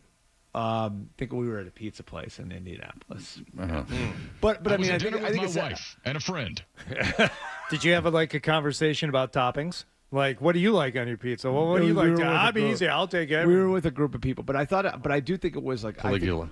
I think it was again, like I think it says something. Like everything I've heard about Arch is that he is as normal a kid as you possibly could be for someone who's grown up like he's grown up, right? And I don't know. Just the stuff around him is like it's crazy. And look, playing at Ohio State, your first game is the people who projected as hard as it's going to get. The people who projected him to be the number one pick. You can't even NFL teams don't know what he's going to be. No, and again, you played at Ohio State the first game of the season with no preseason. It's a very, very difficult thing to do. All right, we'll be back. I mean, I don't almost understand it. I don't get why everyone it's like you're an idiot because of his last name. Like you're so obsessed with it. It's just I do not understand it. And it's not even one of their kids. It's Cooper's kid. So it's even like less of a. Well, you build it, but this is a whole process. Yeah, I know. As you build them up so you can knock them down. It's this ongoing fascination with Americans wanting their own version of royalty. It's a new form of Camelot in the NFL. You want to have this thing where you can pass it down from generation to generation, even though that type of thing doesn't exist. You're not handing down a title. It's you've got the talent to be one of the 32 best at something in the world, and you just expect them to have it because of his last name. It's ridiculous, but that's what people want. Well, we got an 8th grader named Marshall Manning coming. Yeah. Oh, good. Yeah, I don't dislike the Mannings. You know why? Because they have not acted like Belichick. They have always seemed to have a sense of humor, and they seem to there's like a self-deprecating. Yes, part of exactly. Yeah. They seem to have a little bit of self-loathing, which is required to be a human being. We will be back in just a moment. Essential Sports Hub headline presented by Celsius Energy Drinks. Christian Gonzalez once again not at Patriots practice yesterday. Game 1 of the season is Sunday afternoon against Las Vegas. Raiders wide receiver Amari Cooper told the team yesterday he intends to retire. The NFL season began last night in Philadelphia. The defending Super Bowl champion Eagles beat Dallas 24-20. Tonight in Sao Paulo, Brazil, it'll be the Los Angeles Chargers against Kansas City. Patriots scouts have been barred from accessing any UNC football program activities by Bill Belichick. The Boston Globe reports this ban includes practices and home games. And the Red Sox had last night off. They face the Arizona Diamondbacks in Phoenix this evening. Sports Hub headlines are brought to you by Cortica, Massachusetts' leading autism care team, offering immediate diagnosis and therapies for toddlers and preschoolers. Learn how Cortica can support your child's autism care journey at CorticaCare.com. That's CorticaCare.com. I'm John Wallach on Boston's Home for Sports, 98.5 The Sports Hub. Your next update at 8 o'clock. You're listening to Toucher and Hardy on the Sports Hub. All right, not a lot of time.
with the 98.5 The Sports Hub app. Download it wherever you get your apps today.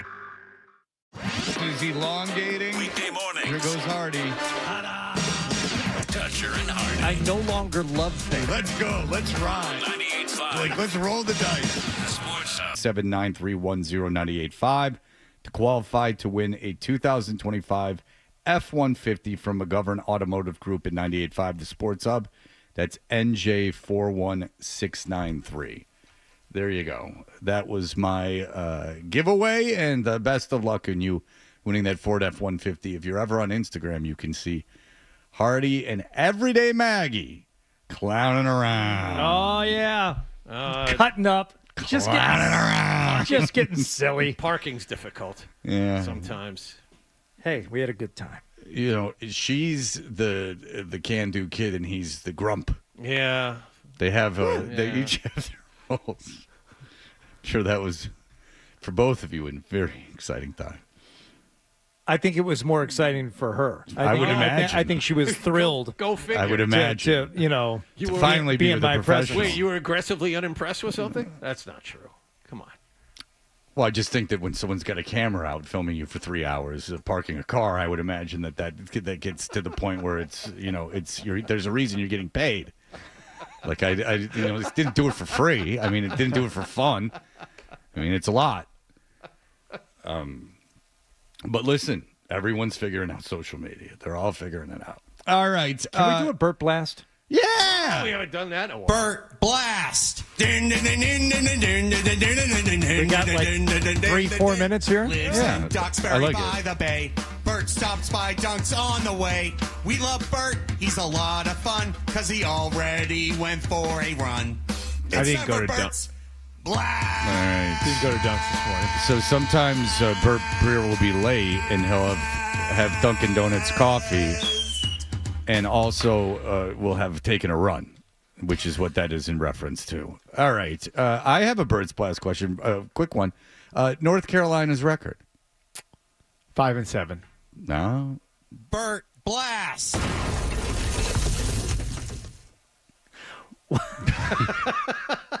Give me the final score for the Patriots game on Sunday against the Raiders. Raiders 20, Patriots 17. 2017? That's almost eerie because that's exactly what I think is going to happen. See, okay.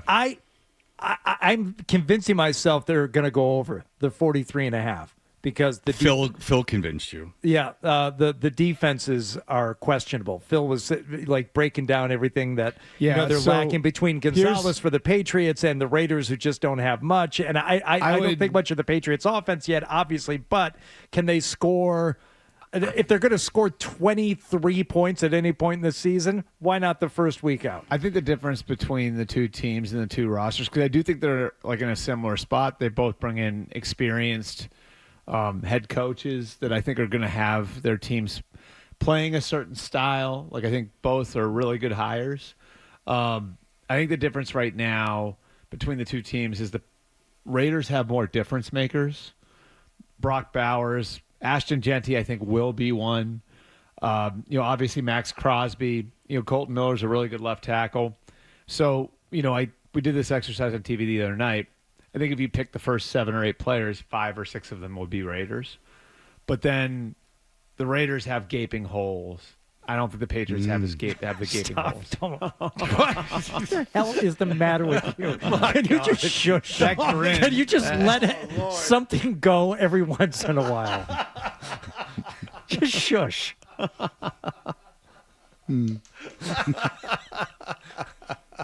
Bert Blast.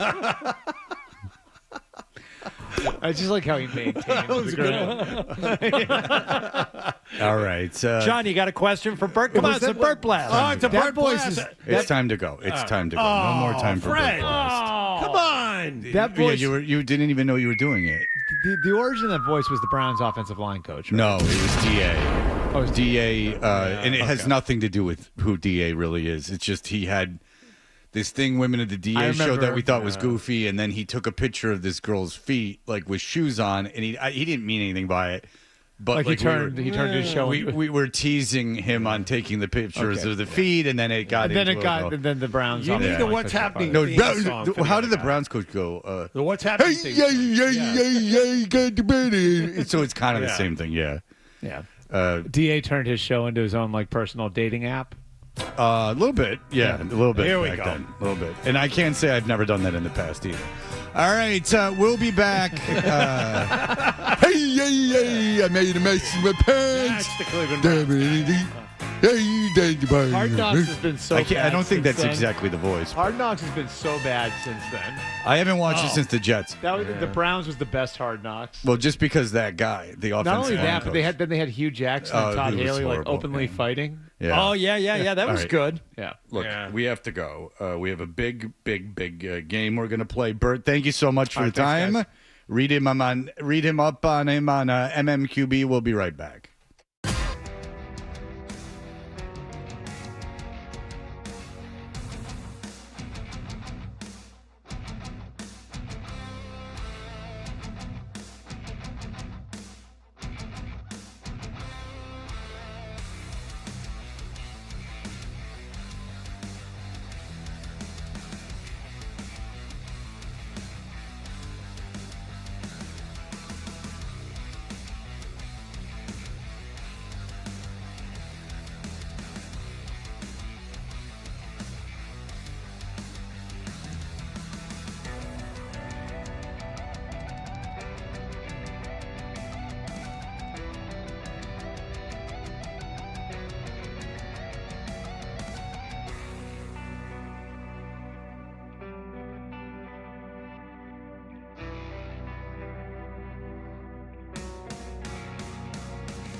Gonzalez at practice yesterday as they close in on a season-opening home game against Las Vegas on Sunday. Demario Douglas can't wait for Week 1.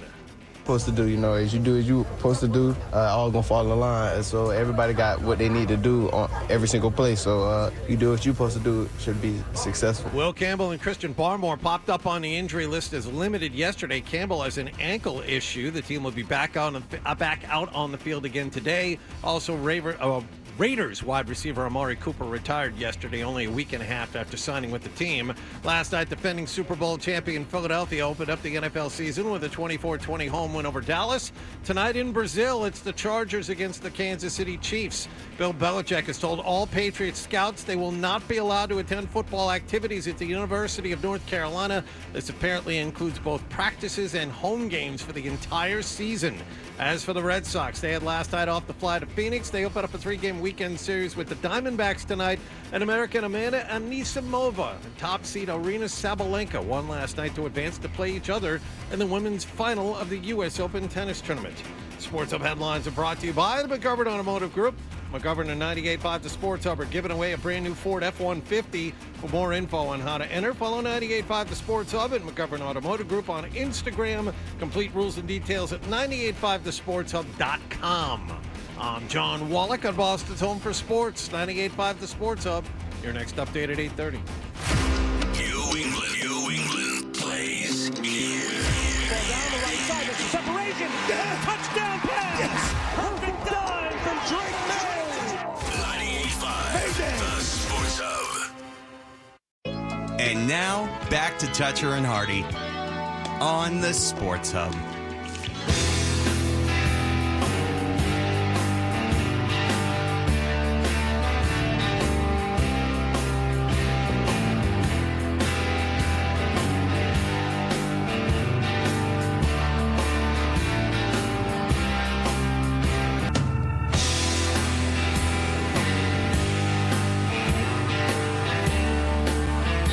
We are Toucher and Hardy. Watch us on YouTube, our big YouTube channel, 985thesportshub.com. Subscribe to that and see us and Joe Murray and all the goings-ons with the footballs and everything else as we pivot away from football for the first time this show, as we get into something that has been a side story that we've been covering throughout the last year, and it's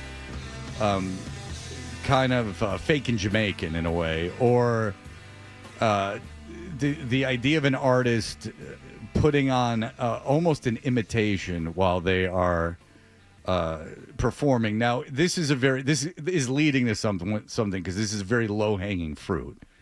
I have to warn you, because an artist is like, no one considers this person like necessarily an artist, but we will eventually play a game where there are popular musical artists who have done this exact same thing.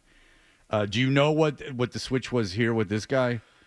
Or because you could guess if I play you the first thing. Chet Hanks is Tom Hanks's son, not the one that's in movies, but the one that Chet Hanks's other son was in Nobody 2. So he's in movies. This one is Chet Hanks. That's Colin Hanks. He's also directing that new John Candy documentary. Yeah, which looks tremendous. He did the Boring Tower Records documentary. I have no desire to see his documentaries. Okay. And so, Pish Posh. No, I'll probably watch. I don't know. It's no Mapplethorpe. But so here is Chet Hanks and what he used to do. Big up the whole island, massive. It's your boy Chetana, coming straight from the Golden Globes, you want to say? Me father Tom Hanks presenting in a white, soon forward come. Big up, tune in. Yo, big up the youth them way out of Kingston. We wake up this morning and we see the thing turn up. So you think he's kidding, but he's not. He's developed a patois. He had started to identify himself as someone who had grown up on the island of Jamaica and had grown up with that patois. That was how he was speaking. Congratulations. Now, did he have a drug problem? Yes. Should you forgive him? He was the child of a famous person with a drug problem? Absolutely. But what happens when that road runs out? Now, this is what we will investigate. when the road of patois, or what you originally were appropriating in a way, which not in a way there. I mean, he didn't have that accent. He was putting it on for, like, I would argue Eminem furthered hip hop. I wouldn't say he appropriated a lifestyle. He took it and made it and then brought others with him. But if you're putting on an accent that is not your accent, you're appropriating an accent. Yes. I'm not trying to make a political statement here. I'm just saying they're goofy career switches. But here is what Colin Hanks is doing now. Oh, no. Chet Hanks. Oh, Chet Hanks is doing now. My bad. If you're wondering, I'll be just That's him. Jesus. That's him. Okay. So it went from... Big up the whole island massive. It's your boy Chetana coming straight from the Golden Globes. And he was at the Golden Globes because he won one. And here he is now.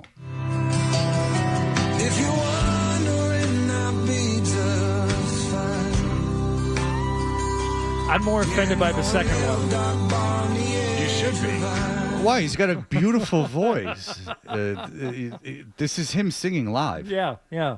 And I like that we've gone over it before, but now in country music, you know it's a country song because it has a slide. If you're wondering, I'll be just fine. Yeah, no. So I wonder if that's AI, and I'm not kidding. Well, I don't know how many lap The steel. background of it? Yeah, is that lap steel? It probably is a Yeah, lap steel guitar. which yeah. is like maybe the hardest instrument to play. Yeah, but you're acting like that was someone playing a lap steel guitar. So, which is to your point, it would be so much easier just to sample it and have that sound available, as opposed to finding somebody who can go into a studio and actually play that instrument for you. This is real quick too. He's part of a duo. This Hanks fella, Something Out West. So I'm guessing that he's doing the singing and the other guy's doing the producing, which would lead to, yes, it's probably a bunch of samples and loops. And Right, such. because we have gone over with that duo that we played, the big country duo. They're big famous people.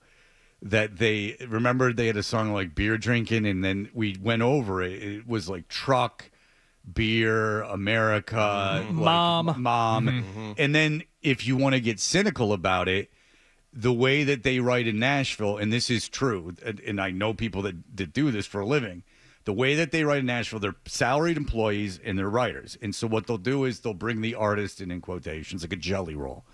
And they'll come in and the jelly roll will go like, I want to make a song about, I want to call a song Alabama Slammer. And then they go, okay.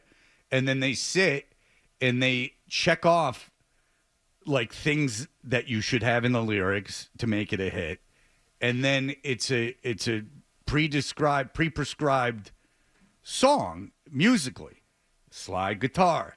It's the bridges are all the same. Like it's this and this and this. So what this leads us to is Chet Hanks, the first person to go from one form of music to country music. So He's gone country. Yeah. Look at them boots. He's gone. Half a dozen artists that have gone through the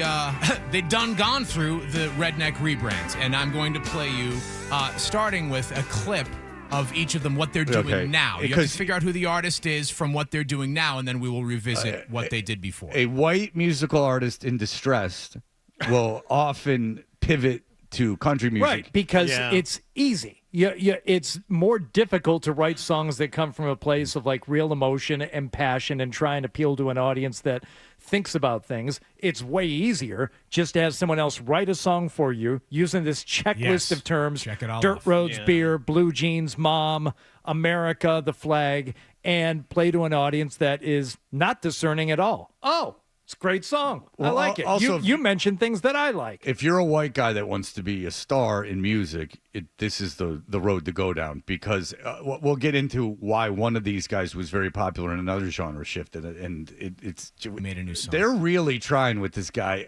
I wonder what he's having to do to keep getting chances. Seriously. Yeah. Mostly mouth stuff. Because you know why he got out of hip hop is Kill Shot. And this is what led to that. Here. Somebody grab some clippers. Smoking beard is weird. Tough talk from a rapper. This was Rap Devil. This was is his Rap diss Devil. rap against Eminem. And he said something about Eminem's daughter, and so Eminem released a song called Kill Shot that destroyed MGK's rap career. So he pivoted to pop punk, and he got himself a pink guitar, and he played Riot Fest. And Riot Fest is in Chicago, and it's not like, the 930 Club in 1982, but it is a crowd of people seeing the Misfits. Yeah, it's a crowd of people who wish they were at the 930 Club, and if Machine Gun Kelly gets up there with a pink guitar, it's not going to go well. I said he is going to get booed, and there was a big blowback that he is not going to get booed, that people are going to like it, da-da-da-da-da. And the minute it was over, he was drowned out by boos, because of course he's going to get booed. He shouldn't have been booked at that show, but he's trying everything. But he's not the only one, Adam. Who else is? All right. So I had told you while Post Malone was in his hip hop career that he was going to pivot to country before he pivoted to country. Now the reason he did, and I don't blame him, is that first of all he didn't start out as a hip hop guy, and then he got into hip hop, and then Charlamagne the God, and everyone was super mean to him, for no reason really. Everyone was just kind of crapping all over him.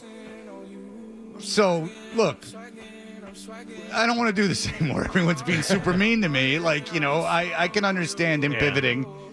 He seems Post Malone, I have less of a skeptical eye on, because he just seems like a nice kind of weirdo.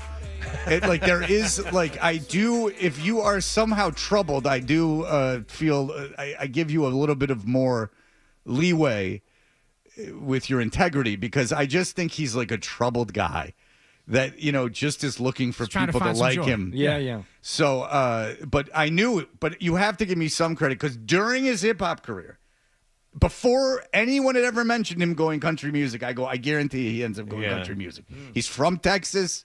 Everyone's being super mean to him for no reason. I mean, Charlamagne the Guy was mean to him, real mean to him. I don't blame him. He's enough of this. Black guys are yelling at me every which way. It's like going into jail and joining the Aryan Brotherhood. I need to be protected. You're not supposed to do that? It's he's needed to be protected. That's what you had to do. I mean, I don't want to, but... Well, you've been watching YouTube? All right, that's every guy that gets interviewed that's been in jail. I didn't want to, but then I need a little patience for, because I'm very cynical of his motives when it comes to his career shift. Should be. He's the biggest shift musically, too, because this is Mud Shovel from Stain. And by the way, dumbass, if he would have stayed in Stained, they could be touring now and playing the Garden. Yes. So, you see the bands from that era that are still playing huge venues and doing well with their ticket sales. At least he's on a festival, and he's making $100,000 playing a festival. Yep. So, I mean, Stained were as big as any of these other bands.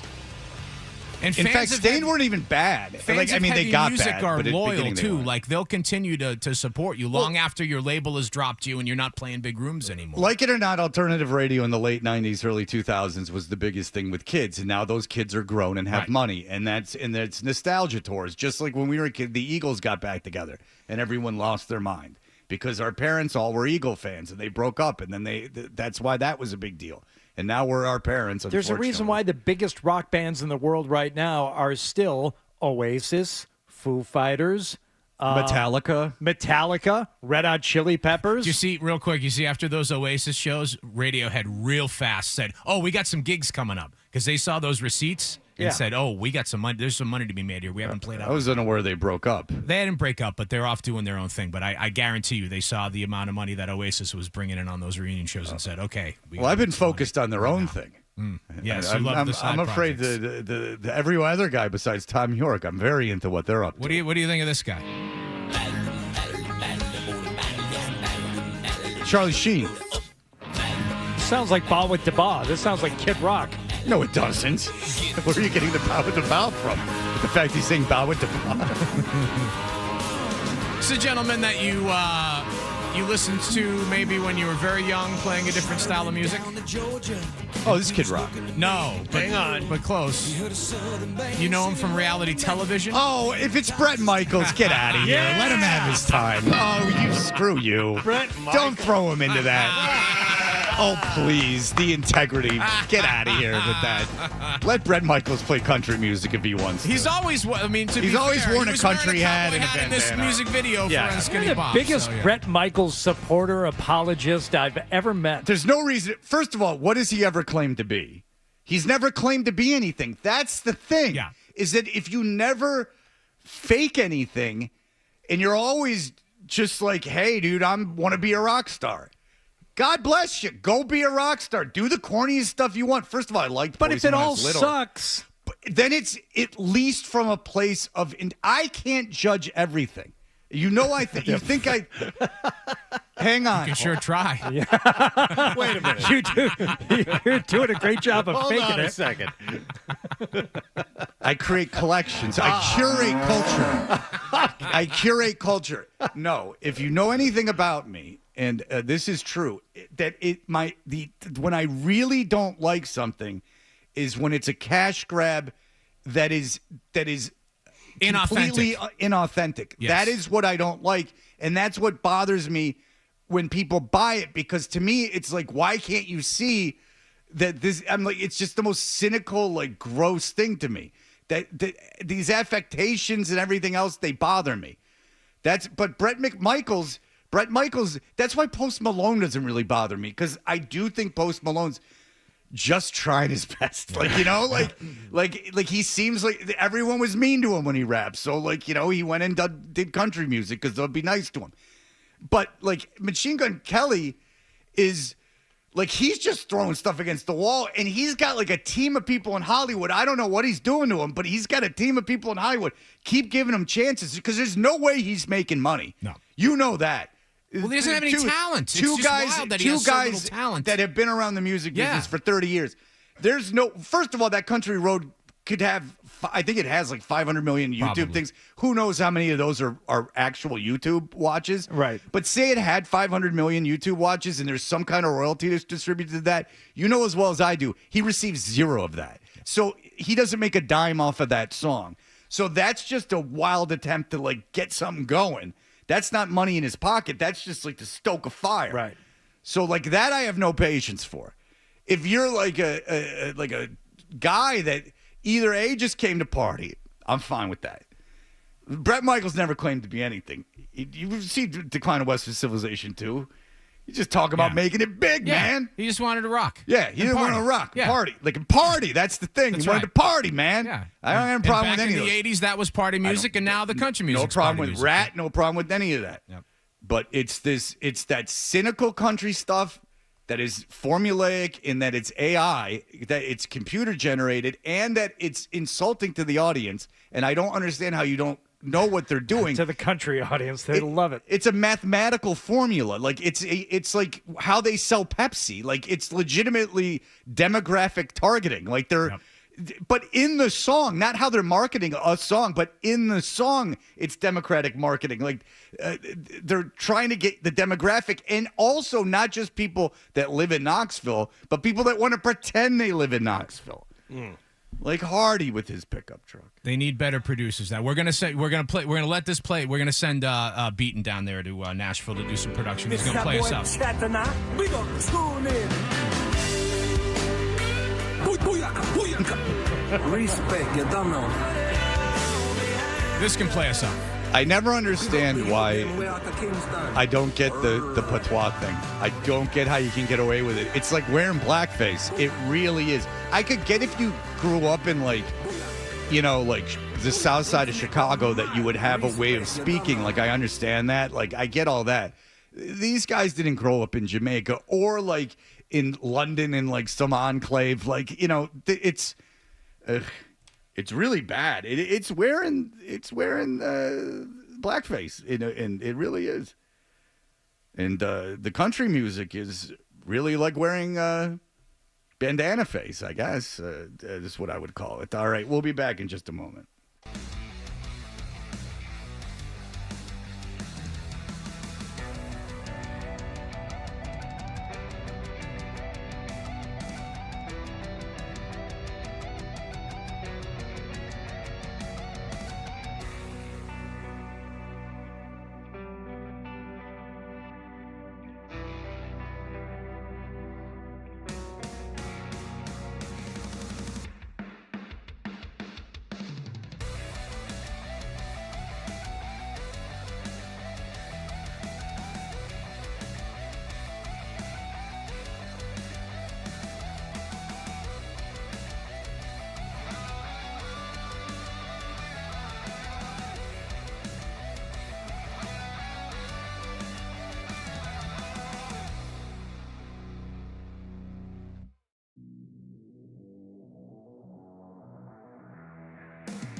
Alec and Bertrand. Weekday mornings at 10 on the Sports Hub.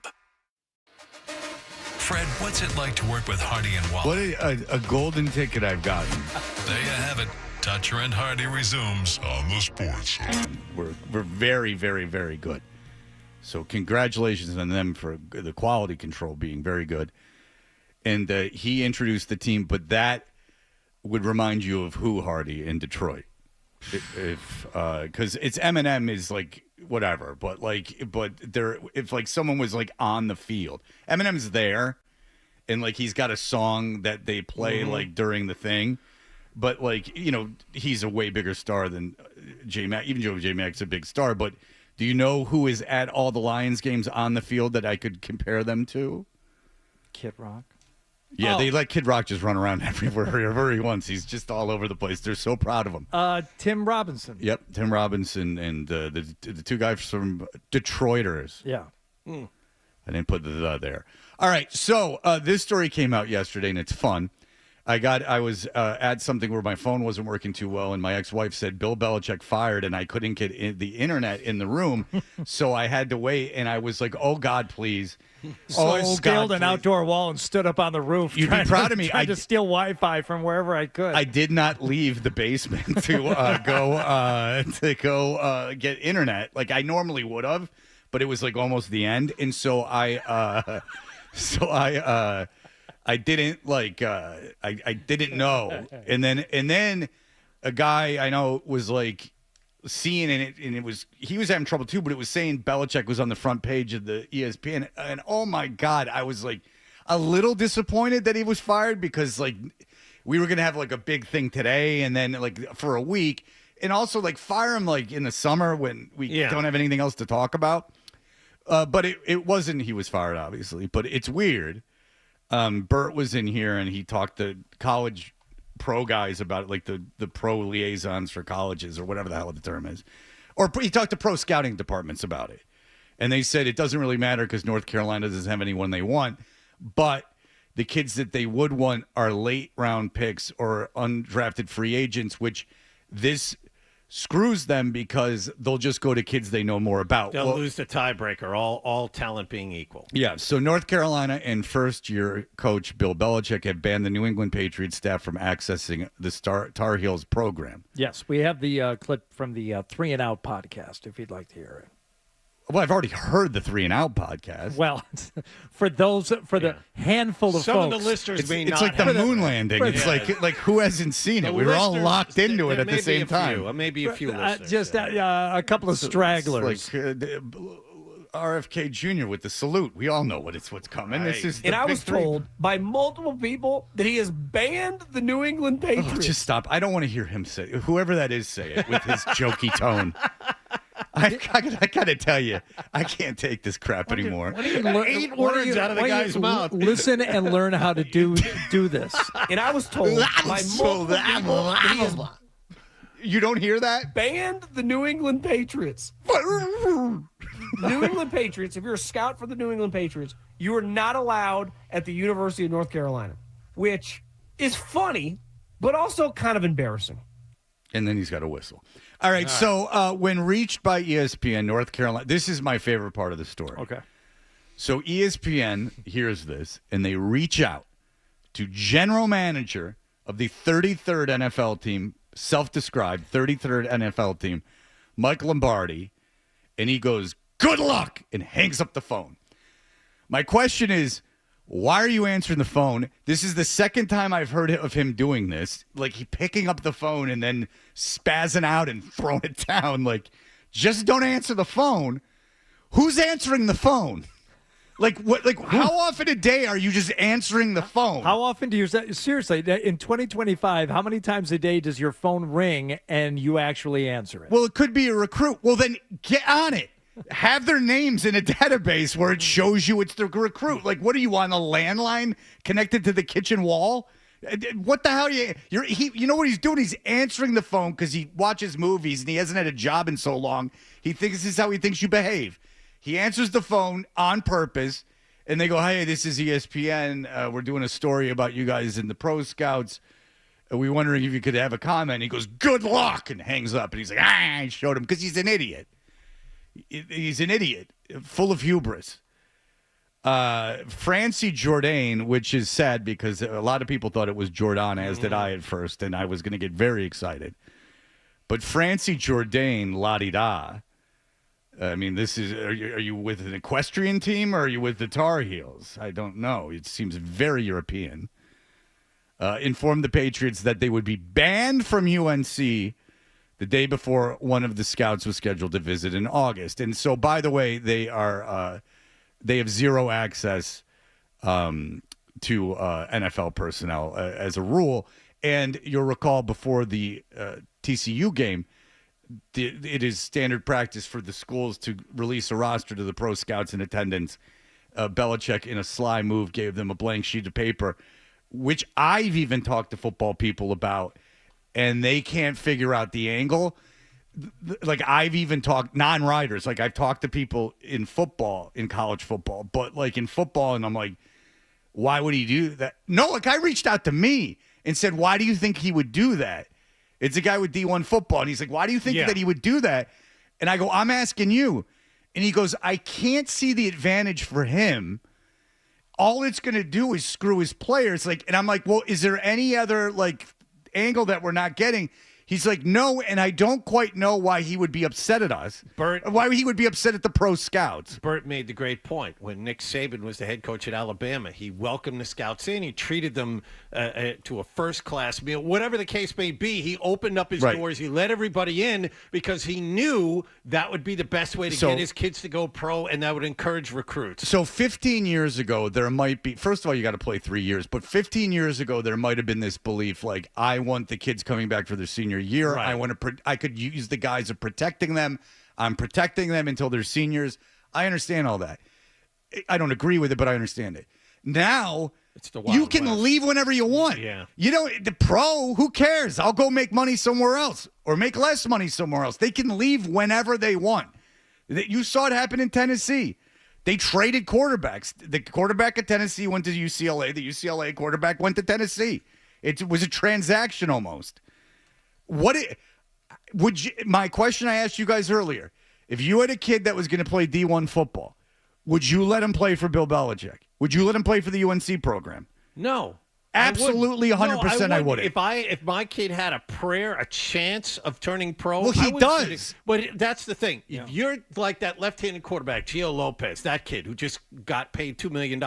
I think he went to South Alabama when no one saw him. I was like, I have to go to a program with more visibility. Here's the best NFL head coach ever. Surely he'll get me visibility. On the 33rd NFL team and now with the no GM. Scouts can come watch me play or talk to me or visit with me. I'm closed off to these people. So you know how it was sold. What a mistake I just made. It was sold to the press as, and it was probably sold to UNC as, they said this. Lombardi said this. This is going to be run like a professional organization. We're the 33rd NFL team. We have a general manager. Everything is on the up and up. Then we heard about Lombardi giving kids offers and them accepting them, and then coaches going, what? Why? And a little bit of confusion, considering there's 5 people in the whole operation. I don't know how there's a lot of miscommunication. But they've advertised themselves as, like, I'm sure, look, I know what it takes to win in the NFL. I know what it takes to make it in the NFL. I had Tom Brady. I'm the guy who developed Tom Brady. You stick with me. I know better than any of these guys how to get in the pros. In the first game, he starts screwing with the pro scouts. And again, Bert's right. If you're an undrafted free agent or a 7th round pick, the cone of skill gets much wider. It's like a pyramid of skill. Like when you get down to undrafted free agents, they're all really good kids, but they don't have those like elite talents that those first few rounds have. So now it's like, how much do I like him? How much does he fit in our program? Is he going to cause problems? What's his background like? And it's a lot easier for me to go, I'm going to take a gunner from Maryland than I don't know anything about this kid from UNC. Unless I get a chance to look at him and see him in practice. That's what I'm saying, is that if there's a 53-man roster and there are positions that are basically just special teams positions, which are just going to the guys that are trying the hardest, I mean, you know that. Yep. I mean, it's like I'm a fullback, but I'm good on kick returns. Like, like those slash positions at the end of the roster. That's the difference between those guys is it's not huge. I mean, they're not breaking down like a ton of film of these guys. It's their personal relationship with them and them knowing that they don't want problems from the back of their roster, right? They don't want a problem. They don't want them getting in trouble with the law. They don't want something coming out about their past. Jesus, look at the punter the Patriots signed that had the racist stuff tattooed on him. They couldn't even get that right. Rohrwasser, the kicker. Right. So, you get a kicker, and you waste a pick on a kicker. What do you want to take a kid in the 7th round, and now all of a sudden I got who probably won't make the team, and now I got to explain why he's got Nazi stuff on his arm? So this obviously reflects badly on Bill, and somebody pointed out, boy, this seems an awful lot like something a 20-something-year-old would pull. honey, you know what you should do? You should just ban him. Yeah, just ban him, which I still don't get, why the venom is directed specifically toward the Patriots on this. But when I hear Francie Jourdain and see that he was a scout for Bill with the Patriots and a bunch of other teams, all these people that he's brought with him, Lombardi accepted because who's going to give Lombardi a job? But all these people that Bill got with him to go to North Carolina, this is all going to reflect badly on them too if they don't start winning some games, because everything they're doing is about burning bridges and ruining relationships that they have around football. Do you know why Bill's an idiot? Because you could stick it to the Patriots. Boy, is he an idiot. The way you stick it to the Patriots, and this is why he's dumb. And I talked to another guy yesterday who said he was dumb. Who would know? It's savant, but dumb. You give Patriots all the access. Come on in. Take a seat. Fall in love. Look at this. Fall in love. And after the draft, you want to sign him? No. Because I've put in his head not to sign with you, so he's going to sign with some other team. Undrafted free agent gets 3 offers. He ain't going to the Patriots. That's what I would do. No. What good is it to block the kids from the Patriots? Like they're somehow, like they could take you anyway. And if you had anyone that was elite, they could take them anyway.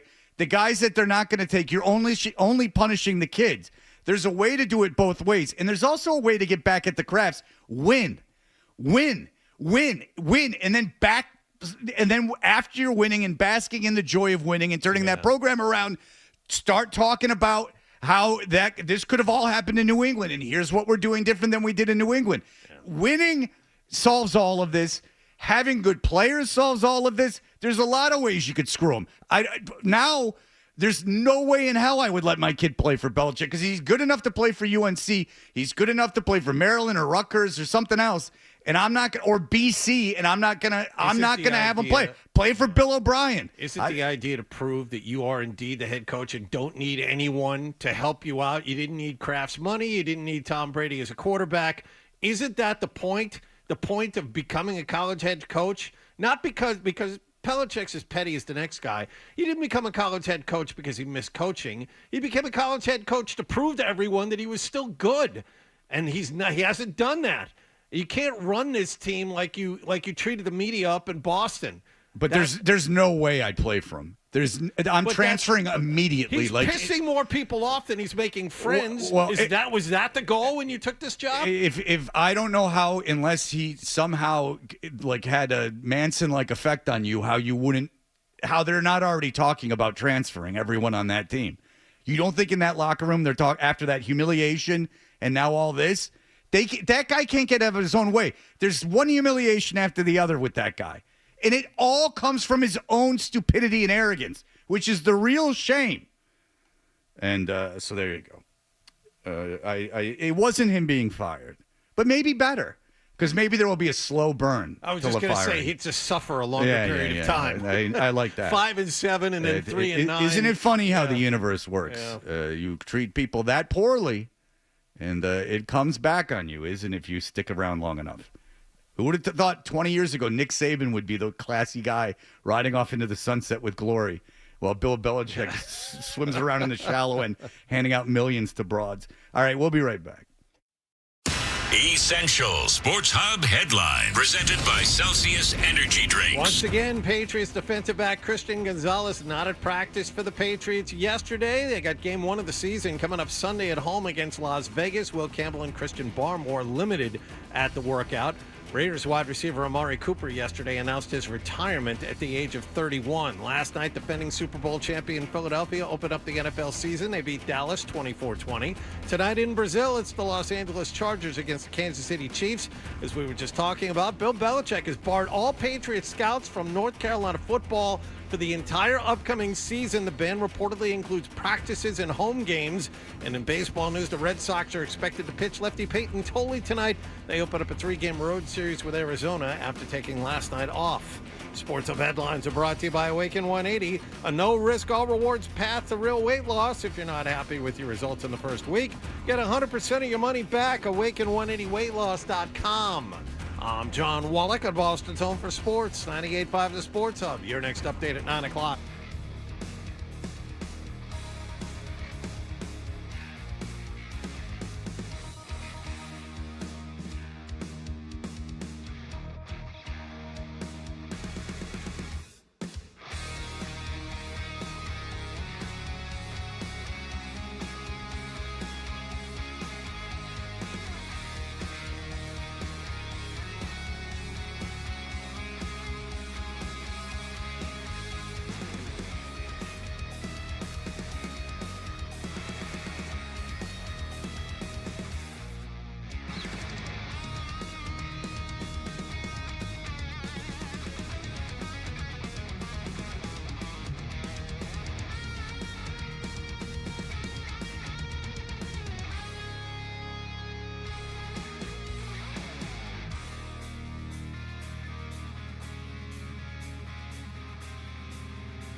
Why didn't we use this? Did you hear they're doing that with Dirty Work? They're having I'm not kidding. They I guess in order to make it whatever rating it was, they had to take a bunch of stuff out. I think we talked about it. And I read something about it. But it's not easy to get. Like, it's not something that I think you can stream. I think it's something that needs to be like a tactile product needs to be purchased. Well, there was something else about it, like whatever they have wasn't like fully colorized or whatever they do to finish a film. Yeah. So there's some scenes that they aren't going to look quite right, but whatever. Now, I love Dirty Work because just Norm Macdonald as romantic lead is just great because he's like half-ass in like the romantic parts. So like I like the movie a lot. A young Artie Lang. I do like the movie, but and I would be very up for seeing like a dirtier version of it, but it seems like a lot of hoops to go through. And I think the guy was asking for money. There's a lot going on there. But Hardy's the king of Instagram. He's up there with Everyday Maggie. He's up there with Kendra. The influencers, the female influencers, left and right. He's become beating down his door. He's becoming a foil for female influencers. See, you say this, and now I feel compelled to actually post something on Instagram. I'm going to have to. I thought you just recorded something. For I did. Instagram. I haven't posted it yet, though, and that's for something else. But some of my own stuff. I have ideas, things that I could do, and post them on the Instagram. Do you know how to edit video? Yeah. I don't know. How do you edit video? I'll teach you. It's easy. Do you have an app? The dirty little secret we all do. What's it called? iMovie. Oh. My kids know how to edit giving video. away the secrets, Kendra. You probably use something special, though, don't you? Yeah, she's got a whole... She knows the whole... She uses film. She's splicing and taping. She travels with people, They all do videos. It's really something. Well, I don't know how to edit this stuff. To be honest with you. Fred, you love to take victory laps on stuff. Yeah. And say, I knew it. I was right. Yeah. I said it. I was right. Yeah. I love it. All right, let me do it. Dave emailed. He said, Hardy, I fear you were right about The Bear. I was a big fan of that show for the first couple seasons, but boy, did it fizzle out. They have two interesting characters, Sid and Cousin, and they get 10% of the storyline. They instead choose to give equal time to the accountant's husband, Pete. Anyway, you correctly sniffed out the cringy dialogue. It might be your greatest skill. Boring show. Mediocre show. You win. I told you. Oh, you're on an island there. I've never read any other criticisms of The Bear. Did you? Roll. Yeah, yes. Show me. Show me where it said season 4 is terrible and unwatchable. And people were hate watching it like I did. Show me that level of venom, and then you can say someone else said it. Go ahead. I'll wait forever. You're a man on an island. Thank you, Wally. I can't type with more than two hands. Always Sunny did a parody episode of The Bear. Here's from Eater. Here's what makes The Bear so infuriating. From Forbes, The Bear season 4 is the worst reviewed by a significant margin. The Bear has lost its plot. That's from Time Magazine. This is from the ArizonaCentral.com. Oh. Where I'm sure you've already read. Damn The Bear season 4 is I didn't know the incredibly paper weird. of record had the same opinion. The Bear season 4 is incredibly weird, not terribly new. I stopped watching it. As soon as I learned it was supposed to be a comedy is when I got out. You just got so angry. There are a couple good episodes. There's the episode where the loser guy gets a job at the nice restaurant. That's interesting.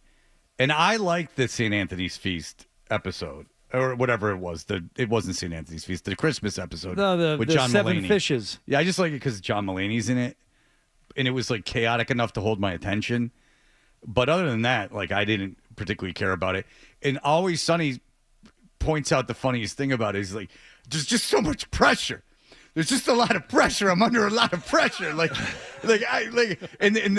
Danny DeVito's walking around and he's like, why I gotta call you chef? He's like, because of the pressure. And he's like, why is there pressure? And he's like, what's the pressure, Charlie? He's like, there's pressure.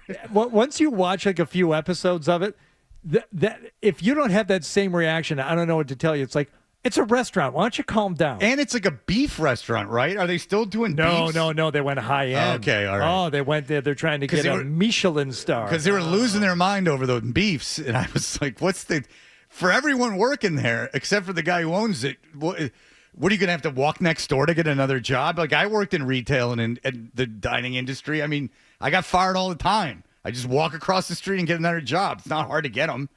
To be a waiter, it was easy. Just got fired all over the place. See you go out and get a job right now. Now, if it was a 5-star restaurant, if it was a Michelin star restaurant, that's real money. I mean, that's 6 figures waiting tables. So I believe you hang on to that with all you can. But if it's just some steak shop, but there is that, like, I like how there's that much pressure on them. We like, both just said Michelin. Are we supposed to say Michelin? That's how Bourdain said it. I believe it is how it is. That is how Bourdain said it, and how Bourdain says it goes. I thought it was Michelin too until I started watching No Reservation. Whatever. But we say Michelin tires, and it's from the Michelin Tire Company. It's the same thing. It is? Yes, created by the French Michelin Tire Company to encourage automobile travel and thus increase tire sales. So they also created restaurant reviews. The Yes. Michelin people. Yes. Maybe that's why the Michelin Man looks like that. Ah! Too many pastries. Anywho. Leave the gym on a make. That was brilliant. All right, thank you. Kendra Middleton will have to follow that, which ain't easy. Good luck. It's like going up at the Comedy Store after Robin Williams just slayed him in '79. After that manic energy, good luck, honey. Right. Good luck. Click. Yeah, good luck. All right. We'll be right back. Toucher and Hardy, 98.5 The Sports Hub.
just the games. It's Toucher and Hardy, Zolak and Bertrand, Felger and Maz, Joe Murray. For Boston sports fans, it's 98.5, the Sports Hub. Beasley Media Group Station. Sports Hub headlines, presented by Celsius Energy Drinks. Another Patriots practice and another day without top defensive back Christian Gonzalez yesterday. Also starting left tackle Will Campbell limited with an ankle problem. Christian Barmore limited as well. Game 1 of the regular season is coming up Sunday against Las Vegas, and rookie Travion Henderson is finally ready for a game that actually counts. I think the biggest thing is just the preparation, just trying to come in here each and every day and just put in the work and stay focused. And so it's been a slow week building up, and so it's been a lot of work put in, and so we got a couple more days left, and then it's time to put it all up on the field. 10 days after signing a one-year contract with them, Raiders wide receiver Amari Cooper told the team yesterday he intends to retire. The NFL season began last night in Philadelphia. The Eagles beat Dallas 24-20. Patriots scouts have been barred from accessing any University of North Carolina football program activities by Bill Belichick. The Boston Globe reports this includes both practices and home games for this season. Red Sox had last night off. They open up a 3-game series in Arizona against the Diamondbacks tonight. And WNBA signature star Caitlin Clark is out for the rest of the season with a groin problem. She originally hurt herself back in mid-July in a game here at Boston TD Garden and has not played since. Sports Hub headlines are brought to you by the new burgers at the 99. Like the new Bourbon Onion Burger, their half-pound one, 100% American Angus beef is sure to please.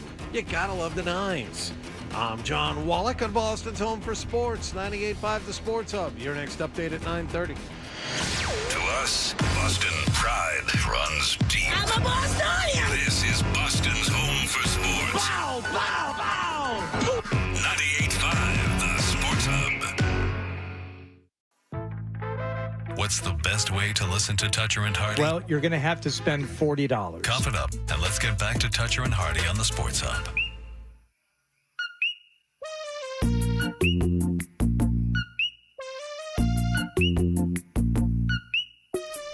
This is the song that Hardy's Fabio driver in Puerto Rico, Daniel would play. They would have a lot of fun on it. Is this what we play for Kendra? Kendra wants to usurp this, I think, as her song, which She's very so good. happy when it's playing. makes Look her at her. happy. All right. Well, we are Toucher and Hardy. Of course, you can watch us live on YouTube. Subscribe to 98.5 The Sports Hub on YouTube. Kendra Middleton will go around the NFL with the gambling, but it's been a long time, Kendra. Yes, last week we asked you to come in, but you said you could not.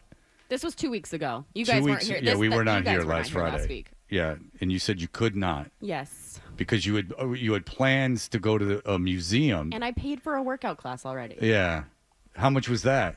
It's like a $20 cancellation fee. So the $20 was not worth the coming on this show is not worth $20. That's like less than I make an hour here. Well, that's what?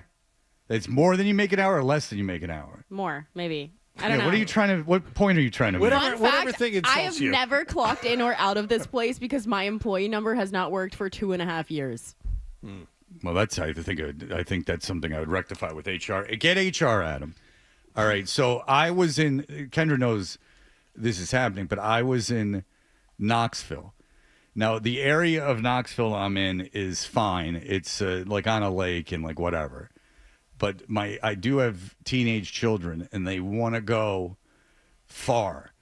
And when you go far, you get into like hick areas, like real hick areas. And we went to Soaky Water, a water slide Soaky park. Mountain. Soaky Mountain, thank you. Soaky Mountain, Soaky Water. Never mind. So I was bad joke. So I was gonna. Yeah, I was going out there, but I knew I'd be in hick area. So immediately, like redneck area, immediately my mind turns to Kendra. Sure. Because she's the biggest hick I know. Uh-huh. And she is proud. From Proud of it. well, I don't know how proud, but she's from Jacksonville, which is horrible. She has a lovely mom, but let's face it. Detroit. It's much nicer, much bigger. It's much more cosmopolitan. It's the new Paris, as they call it in Detroit. Yeah. The art community is thriving.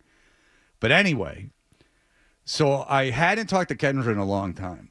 But this is true. I'm obviously very fond of her. And so I think, but it is funny because you did mention this. And I was like, oh, like we had to talk for like a long time. I was like, oh, I'm going to be in this horrible hick area, Kendra. And so I was like, what do I do here? Like, no, I was honored. I asked for a survival guide, but I said I would be going to Buc-ee's. And Kendra requested that I get her a travel mug, which I did. Whoa! And Look at that. I could only fit one in my suitcase, so I left one in Tennessee. And I could have done something else too. I could have gotten a cheap garbage plastic. That's what I thought. That's what I thought I was going to get. That's Stanley. What yeah. You know how much this was? $40. $750. Wow. $750 for this. No, I don't know how much it was. What's it matter to me? That's why you couldn't bring the water bottles back for your mother. I was just going to say the same thing.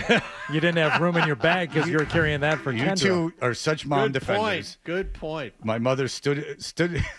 My mother presents herself in front of me. She's listening. There's no doubt. But she presents herself. She's watching. My mother presents. Not in the animal kingdom sense. Oh no, that's just the neighbors. Okay. My mom's constantly banging the neighbors. So she, but she'll come and she'll appear. She knows she does this, and she'll appear. And the last time she did it, it was the day I'm leaving. We were leaving at noon to go to the airport. And I'm sitting at the dining room, the kitchen table with my kids. And my mom, she appears. And she goes, she's holding two garbage water bottles. And she goes, Freddie,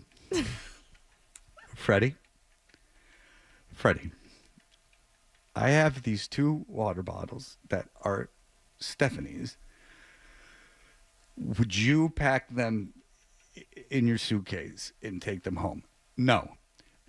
Okay, you don't want them. No. Okay, but Stephanie, during Zoe's graduation, and she goes on and on and on and on and on, and the only thing I say is no, and at the end, my kids looked at me and they said, way to go, Dad. You didn't break. You just said no.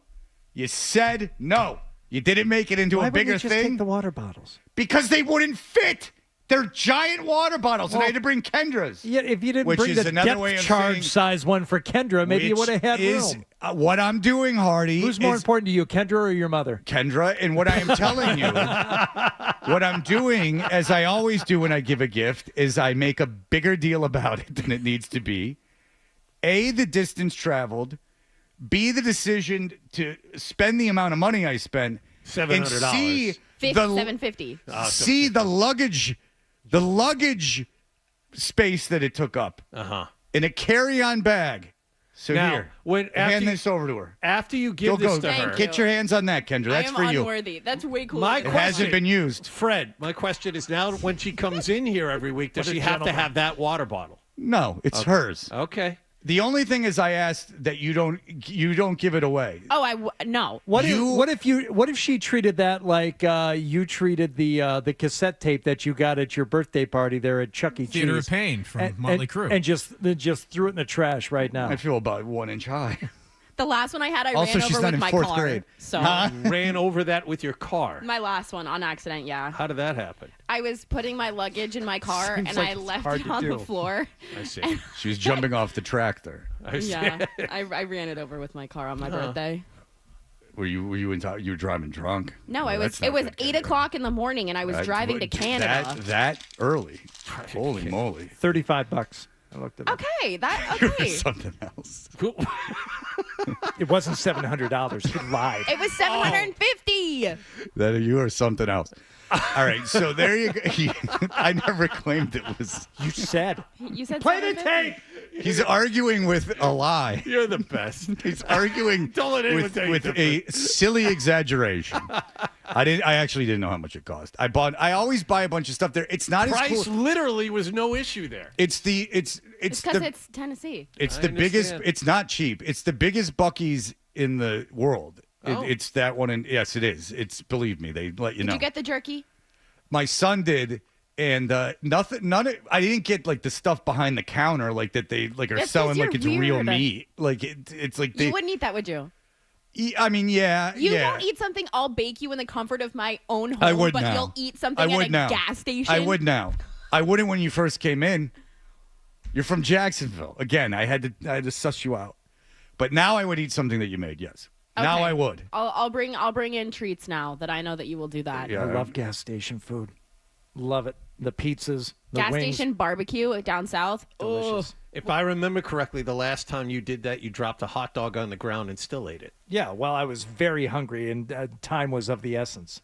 But that was the quarter-pound Big Bite from 7-Eleven. I see. Isn't your favorite burrito in Las Vegas from a gas station? Well, they have there many Roberto's taco shop locations are attached to gas stations. Yeah, but that's different. Like That is a different. separate entity. You're talking about chain gas station food, which this is. Do you know the 7-Eleven smell I'm referring to? Oh, yes. Sure. Okay, it's not pleasant. No. I don't know how it's worked in. I don't know. I don't eat in the 7-Eleven. I'm not an animal. No, but there's a Subway in like this gas station by my parents' house that smells like a 7-Eleven. As opposed to the Subway smell, which also has a distinct aroma. Yeah, but it's not that smell. It's like gas and poo.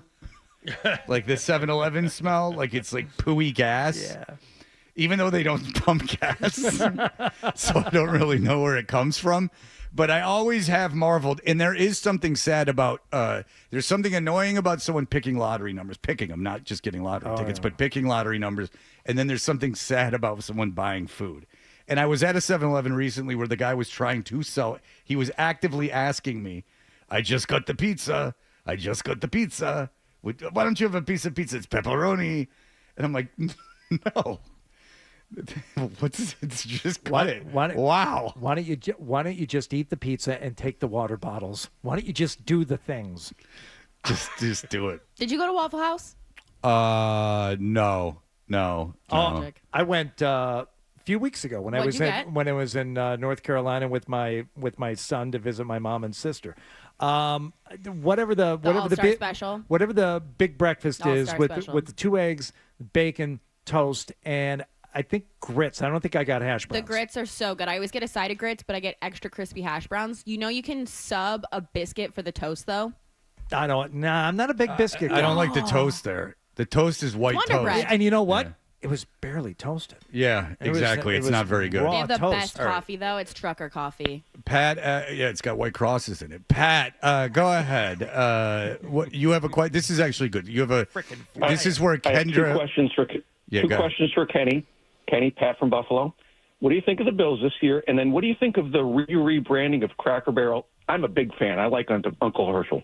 All right, so to stop with the, I don't want to go Buffalo right now. We'll do all that NFL stuff in just a moment. But so I don't get the Cracker Barrel thing. What is the logo? Is a guy in a barrel. What's happening? I know Trump's very upset in that in Cracker Barrel.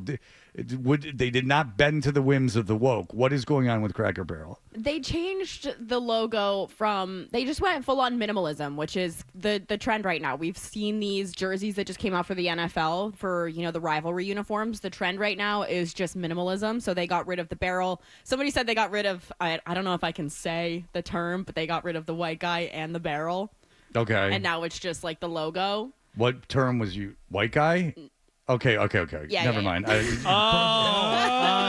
Sure. Okay. Gotcha. Yeah. I Well got that. done. I think you could probably I'm say lost. that. I don't know the term. I really don't. But Well, okay, so what was the original logo? Is a white guy in a barrel? Yeah, and now it just says Cracker Barrel, but they went back to the original logo. Why was that a controversial move to get rid of it? Because both sides are just having a snowflake off. No. But I don't understand. I'm being legitimately curious. Like I don't understand. Apparently, it's just like an upgrade. The same way like Burger King changed their logo. No. I recently. understand why you would change a logo. I don't understand why it became a political point if it's just a white guy in because a barrel. you got rid of the white guy.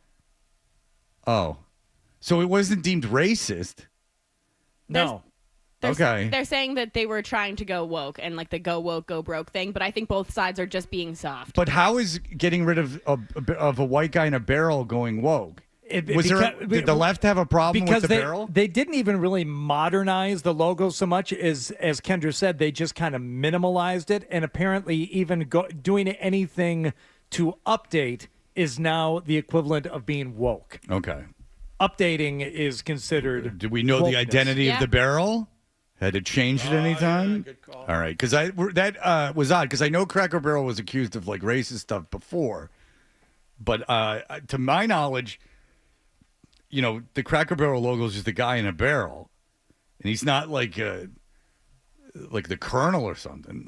He just seems like a guy in a shirt with a barrel. I don't get what I think both sides are just Well, soft and want something to be mad about. Well, you don't say. I don't. I just sometimes I don't even understand the grain of it though. Because I don't investigate enough. Uncle Herschel was the real life uncle of the Cracker Barrel founder, according to very good. What I read 14 seconds ago. Did you guys know that there aren't any Cracker Barrels west of Arizona because of earthquakes, and they have all the stuff hanging from the walls? So if there was an earthquake, like the axes and stuff could come off the walls, and that's why don't in earthquake-prone regions they just secure the things to the wall a little bit more? They just don't have them any further than Flagstaff, Arizona. But I'm saying it's an easy simple fix. Yeah. I've been to the furthest west Cracker Barrel, and I learned this there. Congratulations. Thank you. My sister-in-law was Sounds pregnant, long. and she really wanted Cracker Barrel, so we drove like 2.5 hours to the closest one. There was an article in Esquire or something about the people from Chili's corporate that go around the country and they go to regions and they put the knickknacks up and teach the people how to be Chili's, and the indoctrination of these people. They started as waiters or waitresses, and they get so ingrained in the company that they are these Manson lemmings that just go in and and I guess it's quite a sight to see when one of them comes in. They're all ball of fire about Chili's, telling you where to hang the fish and everything. It's Chili's is great. My son and I have been on a Chili's tear the last few months. Okay, MFK. I know we can't say the words. Chili's, Applebee's, TGI Fridays. Well, the only TGI Fridays I ever went to was one in Dedham, and that's been closed and Applebee's forever. is terrible. Chili's is good. Chili's is legit. Fridays are slowly disappearing. I worked at a TGI Fridays for one day, and the guy that was one of those guys, and he was teaching us the bar, and he goes, and if you serve the smoky brown slaughter in a tapioca fun glass, all hell will rain down on you. And I just stood up and walked out. I have to say, Cracker Barrel, if you haven't had their chicken and dumplings, it's the best thing on the menu. Well, that's good for us to know. You can get a side of it if you just want to dip your toes in it, though. What? What? How dare you? You temptress. All right. I didn't even realize what I was saying there. Yeah, really you not. did. You did.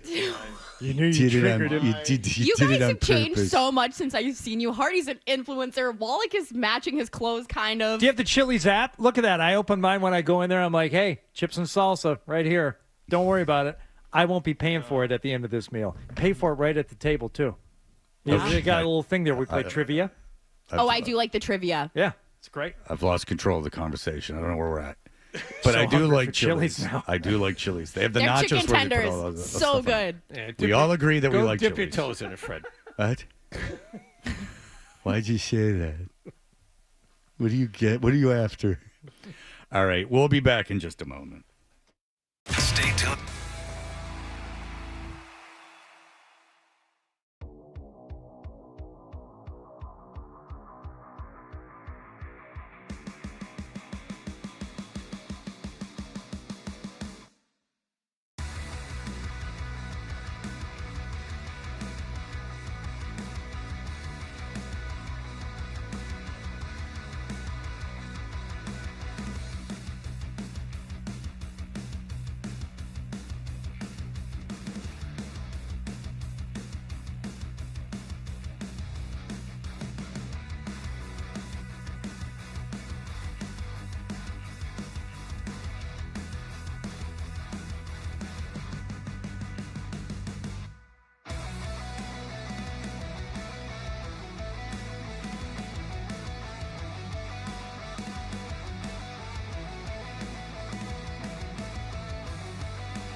Hear what you're talking about. Here's more of The Thing on the Sports Hub. Around the NFL with Toucher and Hardy. They are who we thought they were, and we let them off the hook. Oh, woof. It's a Sophie's choice. All right. Actually, no, it's not. No, it's Just not. decided No, it's one person. Yeah. Oh, I can't believe that's. Oh, forget it. I can't believe that's going on. All right. All right. Kendra is very good at gambling. She's she's DraftKings paying you. All right. So DraftKings. Everyone use DraftKings. You can use code KendraTV. Yeah. Until my little friend comes back, they have nothing from me. I will go DraftKings all the way. I'm receiving nothing from anyone, so I will go DraftKings. If they are giving Kendra money, that is who will get the endorsement. Everyone use DraftKings. Huh? If you want to come back, then I'll talk to you. But until then, my friend, my competing friend, I have no time for you. Everyone dump everything but DraftKings. Well, this first story is really for Kendra in two ways. Number one, we're talking about her team, and we're talking about gambling. We're talking about Amit Patel, former Jaguars employee who did something he should not have done. 12. I need my thing. What I did was illegally borrow money by using the Jaguars company credit card. A little voice in my head was like, hey, just use the credit card, we'll win some money, and put it back, and no one will ever know. You took $22 million over 4 years, is that right? Yeah, that's right. So that no one will ever know. Yeah. $22 million charged to the Jaguars company credit card, but it was over 4 years. That's like a little over $5 million a year. Change for no Shad big Khan. deal. No big deal. That's like a Vanity Fair. That's like a Condé Nast credit card in like expense account in the 80s, like back when they would give you 0% loans. Like that's the high living time. The idea that he got away with it for 4 years is fantastic. Hey, when you have the biggest yacht out of all the NFL owners, you probably don't even notice. That's pennies. Right. In the least valuable franchise. Well, now Patel is suing the sportsbook for $250 million, saying they ignored their own responsible gambling and anti-money laundering protocols, saying that they gave him $1 million in credits and trips to the college football playoff championship game for Are you allowed to gamble that much on these apps? I thought that they were like capped. So if you're losing, I would assume so, but if you're winning, like Dan's banned from. Yeah, and he's an idiot. He's banned from being too good a player. No, seriously, he's banned from every DraftKings casino in New Hampshire just except for for not one. wearing pants. Just for his stance on vaccines. They caught it with seed oil. It's like that scene out of Night Shift, Hardy. Banned him for being too good a player. I'm joking, by the way. I'm joking about Are you? Dan. Yeah. I don't think he's an idiot. The lawsuit that Patel filed said that his VIP host with the sportsbook communicated with him as many as 100 times a day, several occasions contacting him on days when he was not gambling to find out why. That sounds like an AI text. Is there anybody you could talk to 100 times a day? No. I don't think so. But when you say 100 tried. times a day, if you're texting with somebody, I have gone back and looked at like a text thread. I was just having one with a buddy yesterday. I looked back, I'm like, holy crap, we just texted each other like 20 times each in the span of 10 minutes. Oh, with a guy? Because if it's a guy, I'll just pick up the phone. You don't call women? No, I would prefer to. Oh. Yeah, I would much prefer to call. But they won't pick up the phone. Dang. Yeah, but that no one will pick up. No, it's just that, texting. Yeah, I've been with women. Yeah, you've been in Your here. daughter's FaceTime me from your phone. Yeah, my daughter's obsessed with Kendra. She's always asking if Kendra, would Kendra's opinion be on something? And I said, how the hell should I know? So finally, why don't you care about me? Yeah. All right, so finally, Jacksonville has Carolina this weekend. Jacksonville at home. Yes. Oh, but this is a real degenerate special. Well, we were talking It's about the battle the games on the schedule this weekend. Like, what are the worst 3 games? This is one of them. This is one of them. The battle of this the is sad worst. cats. This is the worst one. Okay, so what's going on? So I kind of broke my bets up for you guys a little bit differently. The only play that I had for this game is a real long shot. I did a little bit of a rookie special because if you remember last year, we had Xavier Worthy, the first game of the season, to score plus, I don't even remember. It was a ridiculous number at the time. Oh, I remember. My biggest rookie play that I'm going to give out is going to be Bashal Tootin, who is a running back for the Jaguars this year. I think that by I'll be rooting.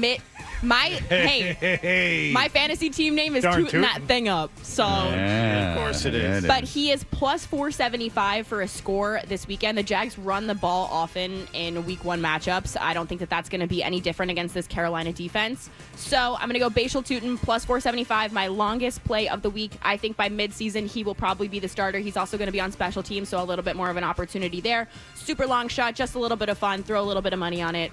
Probably going to be your starter, I would say, for the Jags by week 9. Basil Tootin to do what? Score a touchdown anytime. Okay. Plus 475. And he's a running back? Yeah. Back up to Okay. Etienne. Okay. I don't Etienne think is no I know. good. I think it's going to be Tank, Bashal, and then I think that they deal Etienne. Yeah, they don't like him. Well, I knew And that. they're not going to pay a running back. That's not going to happen. Neither are the Jets.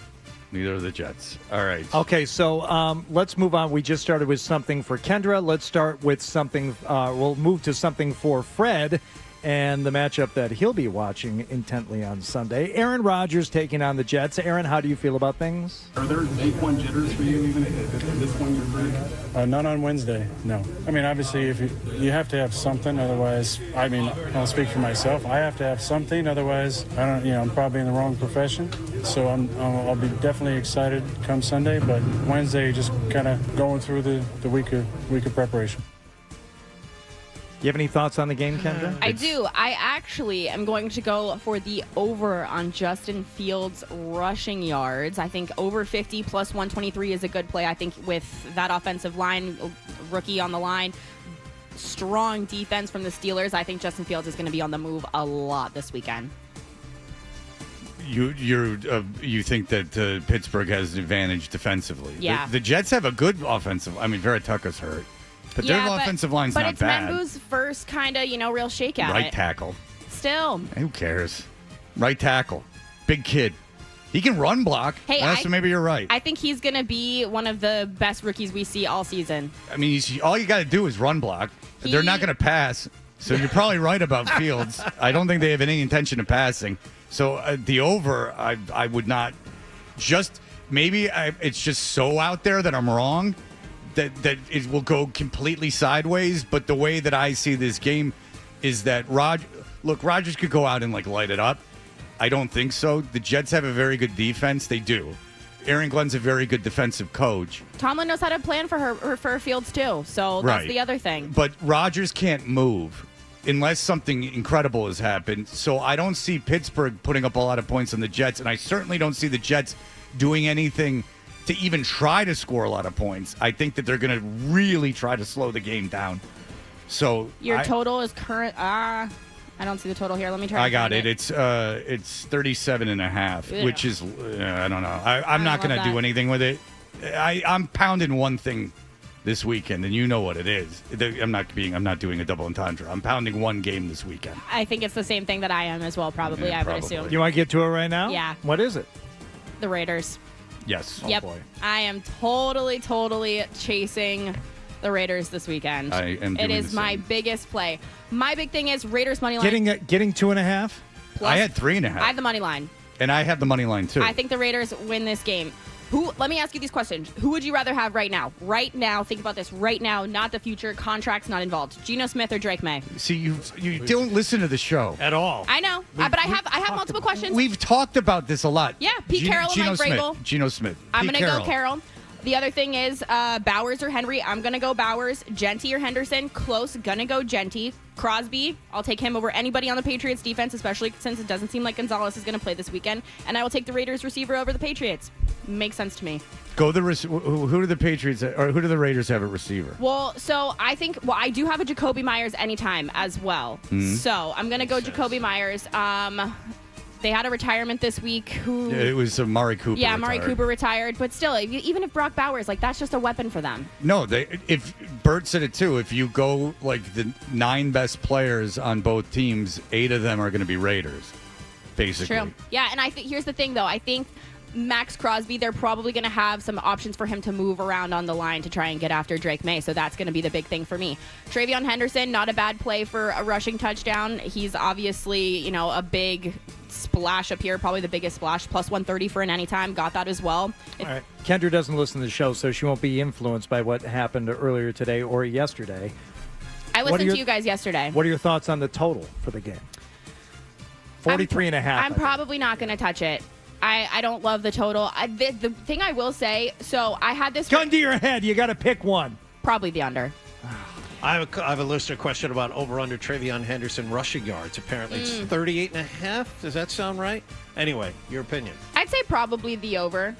I think that's because if he breaks loose, he's so fast. Or if there's a plan for him to be on special teams, which I'm assuming that there is, I think that's an easy over. The other thing that I will note that I had in my notes, in week 1 of the NFL season, underdogs have covered the spread 53% of the time in the last 5 seasons. Specifically, divisional underdogs, 37, 15, and 1 against the spread in the last 10 seasons. And there's 8 divisional games this weekend. Put 10,000 in every game, you come out ahead. With the VIG, too. 1% gain. There you go. There you go. Absolutely. What's the line on Packers-Lions? It is currently... I have it if you want it. It's Green Bay is minus 1.5. It's 1.5. Well, you can get 2.5 at FanDuel or DraftKings right now. And DraftKings, 2.5. Shush with the other name. Yeah, you can get 2.5 right now. With DraftKings. I am going to take the Packers in this game, though. I think it's a good get-up spot for You them. just said to take the underdogs. I know, but I'm going to take the Packers here because the Lions, if they're going to have a good season. Go ahead. What's up? They're going to have a good season. Continue. If they're going to have a good season, I think it's going to take them a couple games just from losing both of their coordinators and a lot of their staff. They draft well, they have good depth, but it's going to take a minute. So word from people that cover the team in Detroit, and this will probably be more to Hardy than anyone else, is that this Detroit Lions roster, historically, is the best Detroit Lions roster of all time, is what they're all saying. Is that man for man, when healthy, that this is a team, not very good franchise, but it's been a team that's been around since the 50s at least. Bobby Lane, baby. Curse. That in that 75, 80, 90-year history of Lions football, 100-year history, who knows? Well, I don't know when they started. They're playing against, Columbus and stuff. But, better than Gary Danielson, Dexter Bussey, Horace King, yes, Freddie Doc Scott. Better when I was Eric 6 Hipple. years old. Freddie Scott's kid went to my school. He went to Penn State. Played receiver. Freddie Scott.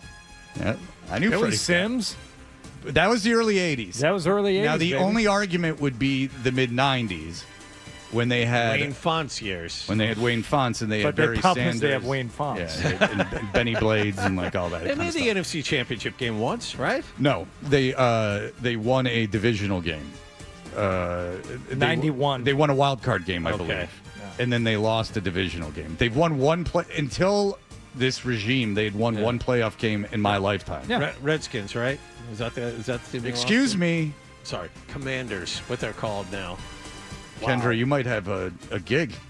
You might be doing headlines on Monday. Real soon, I know. Canceled. You might be doing the headlines on Monday. All right, let's check one more thing here. Roger one Goodell more. talking about an expanded schedule. Listen, we always say, what do the fans want? And I think it's clear they want more regular season games versus preseason games. It's something that we'll work through with the Players Association. We continue to make our game safer, and I think that's at the core of making that kind of a decision. Can we do it safely for our players?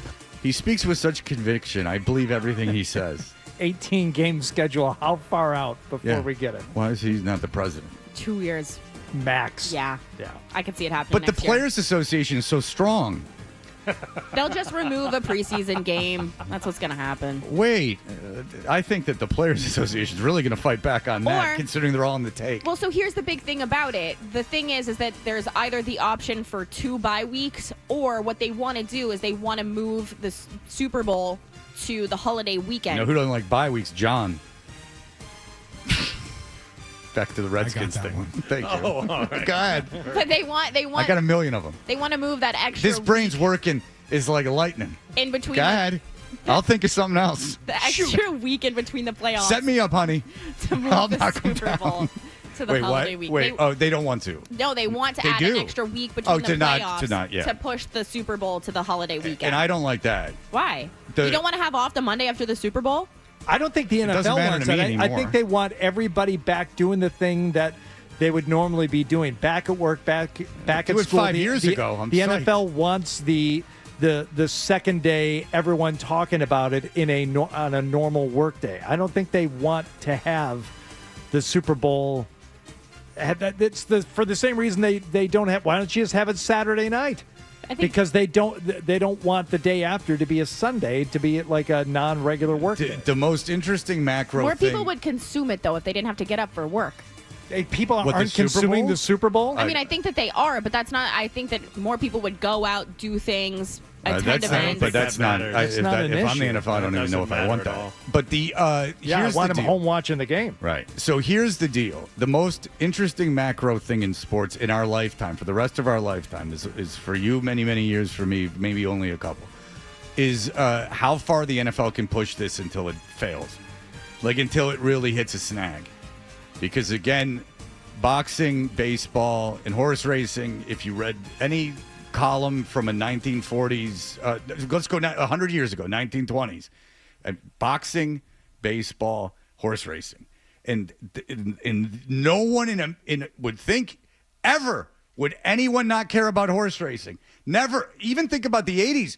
Prize fighters. No one would ever believe that heavyweight boxing wouldn't be something. Couldn't name the heavyweight champion of the world. I couldn't name it. It would seem that a guy in a sports talk radio station couldn't name the heavyweight champion of the world, which I cannot do. So there you go. And is it my own ignorance? Yes, but it's not common knowledge. I can tell you that. So it's just I'm interested how far fast they can push it. Like it's not great that a guy gets hurt on the kickoff team to start the first game of the season on the first kickoff. They're Like making the game safer. Yeah, that's the thing. Right. Is that like when you're playing a Super Bowl, and they're missing 7 guys from 7 starters from each side of the ball, I wonder if people are going to go way, or like people start aging and you see Earl Campbell I don't know. I don't know if people have any morality left or any actual empathy left. I wonder if there will be what the breaking point of that is. All right. Well, Kendra, thank you. You're welcome. I'm also going to give out Emeka Egbuka for an anytime and Ollie Gordon as well. Well, everyone knows those 2 players. All right. No need to say more. Where can people find you, Kendra?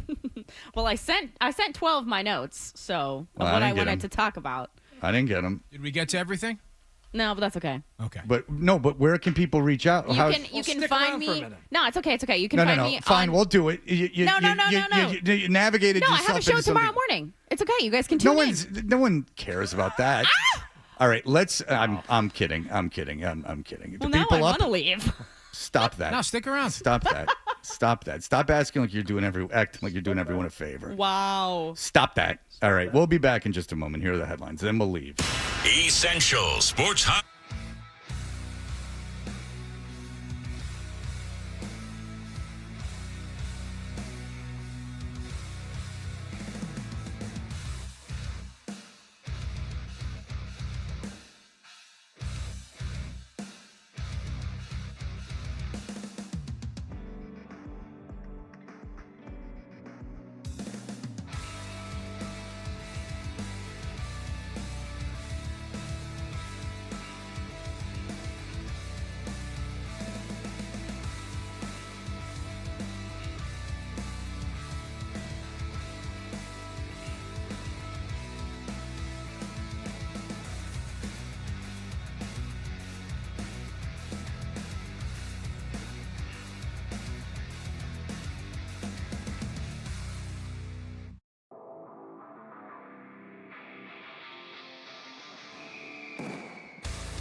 You're and Hardy. I do too. Well, it's worth it. I know. I'd pay anything. Is the thing. It's like I would. Like they had me by the balls. Me too. Like I got that $400 charge from Google, and I'm like, oh, someone mischarged me. And I was like, tee-hee, I'm like gonna get money back. And then I realized it was YouTube. And then I thought about it, and I'm like, if they charged me $1,000, I just eat it. I would, because it's like one of the things that brings me joy is that dumb Sunday ticket. What do you guys think about this whole red zone ordeal? I don't care about Red Zone. I don't like it, but I know I'm on an island. Forget it. I do watch it at the end of the 1 o'clock and the 4 o'clock. I've said this a million times, but you don't listen to the show, so I'll tell you again. I watch it at the end, but I also will flip over when the game that I'm watching goes into commercial. And if I go over there and they're in commercials, yeah, I don't like it. Are you going to buy it this year? Buy the Red Zone? Yeah, you got to buy it.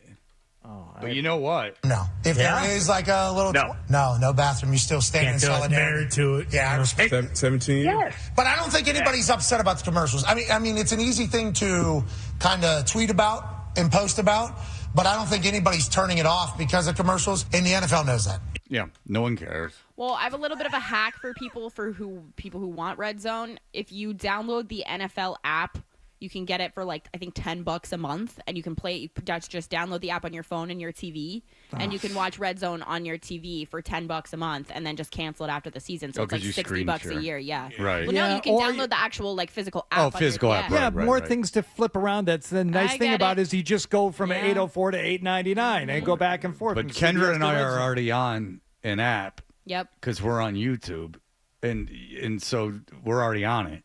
Plus, you can just use the voice control. Just that doesn't always. It takes too long. You just push a button. I'm going to miss something. I use voice control, but you have to admit that it.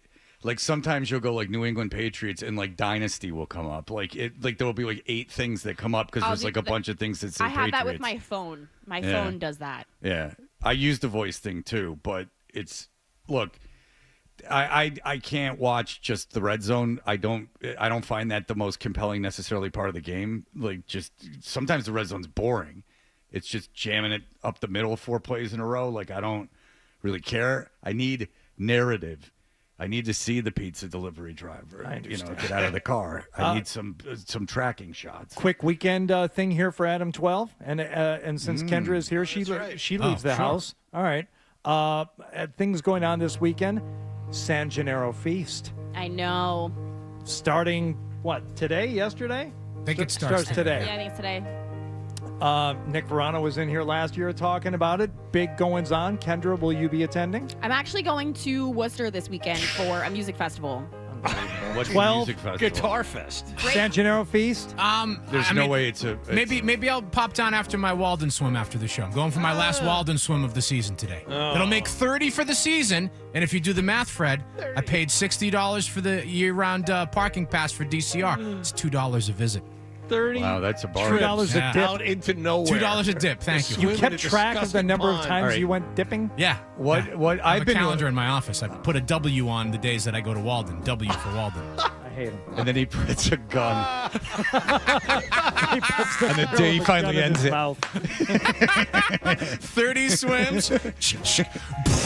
Exactly. Like now I can die. Enjoy your weekend.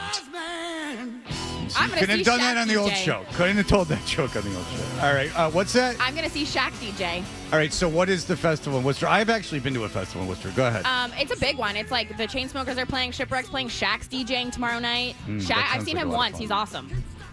As opposed to most who really fail. Can you tell the difference between DJs? Yeah. What are they doing that's different? Is it the music or the lights or the spectacle? It's the beat boop of the music. It's the beep boop. It's the beep boop. Good. All right. That's how they described Mozart. All right. Well, thank you to everyone. Kendra, how do people follow you on social media? You can find me on Instagram at Kendra Middleton. I'm at Kenny with an I Middleton on Twitter because I'm not using its stripper name. All right. There you go. All right. That'll do it for us. Everyone enjoy the game. It will be on this very radio station with Scott Zolak. Who just walked in the studio. Just walked in, but I don't think he's happy with me. Are you mad Are you at pissed Fred? at me? I don't know. Oh, you no, seem a little cold to Fred the last couple Yeah, of you days. seem a little cold. I didn't know why you'd be mad at me. You didn't say anything. You're not your usually friendly self. You know what? I've been busy and have not listened every single Good. Well, that makes that. I'm glad that you're not mad. You at and me. Kendra alike. Same. I like Scott. I don't like it when he's mad at me. I understand. All right, that'll do it for us. Everyone, have a great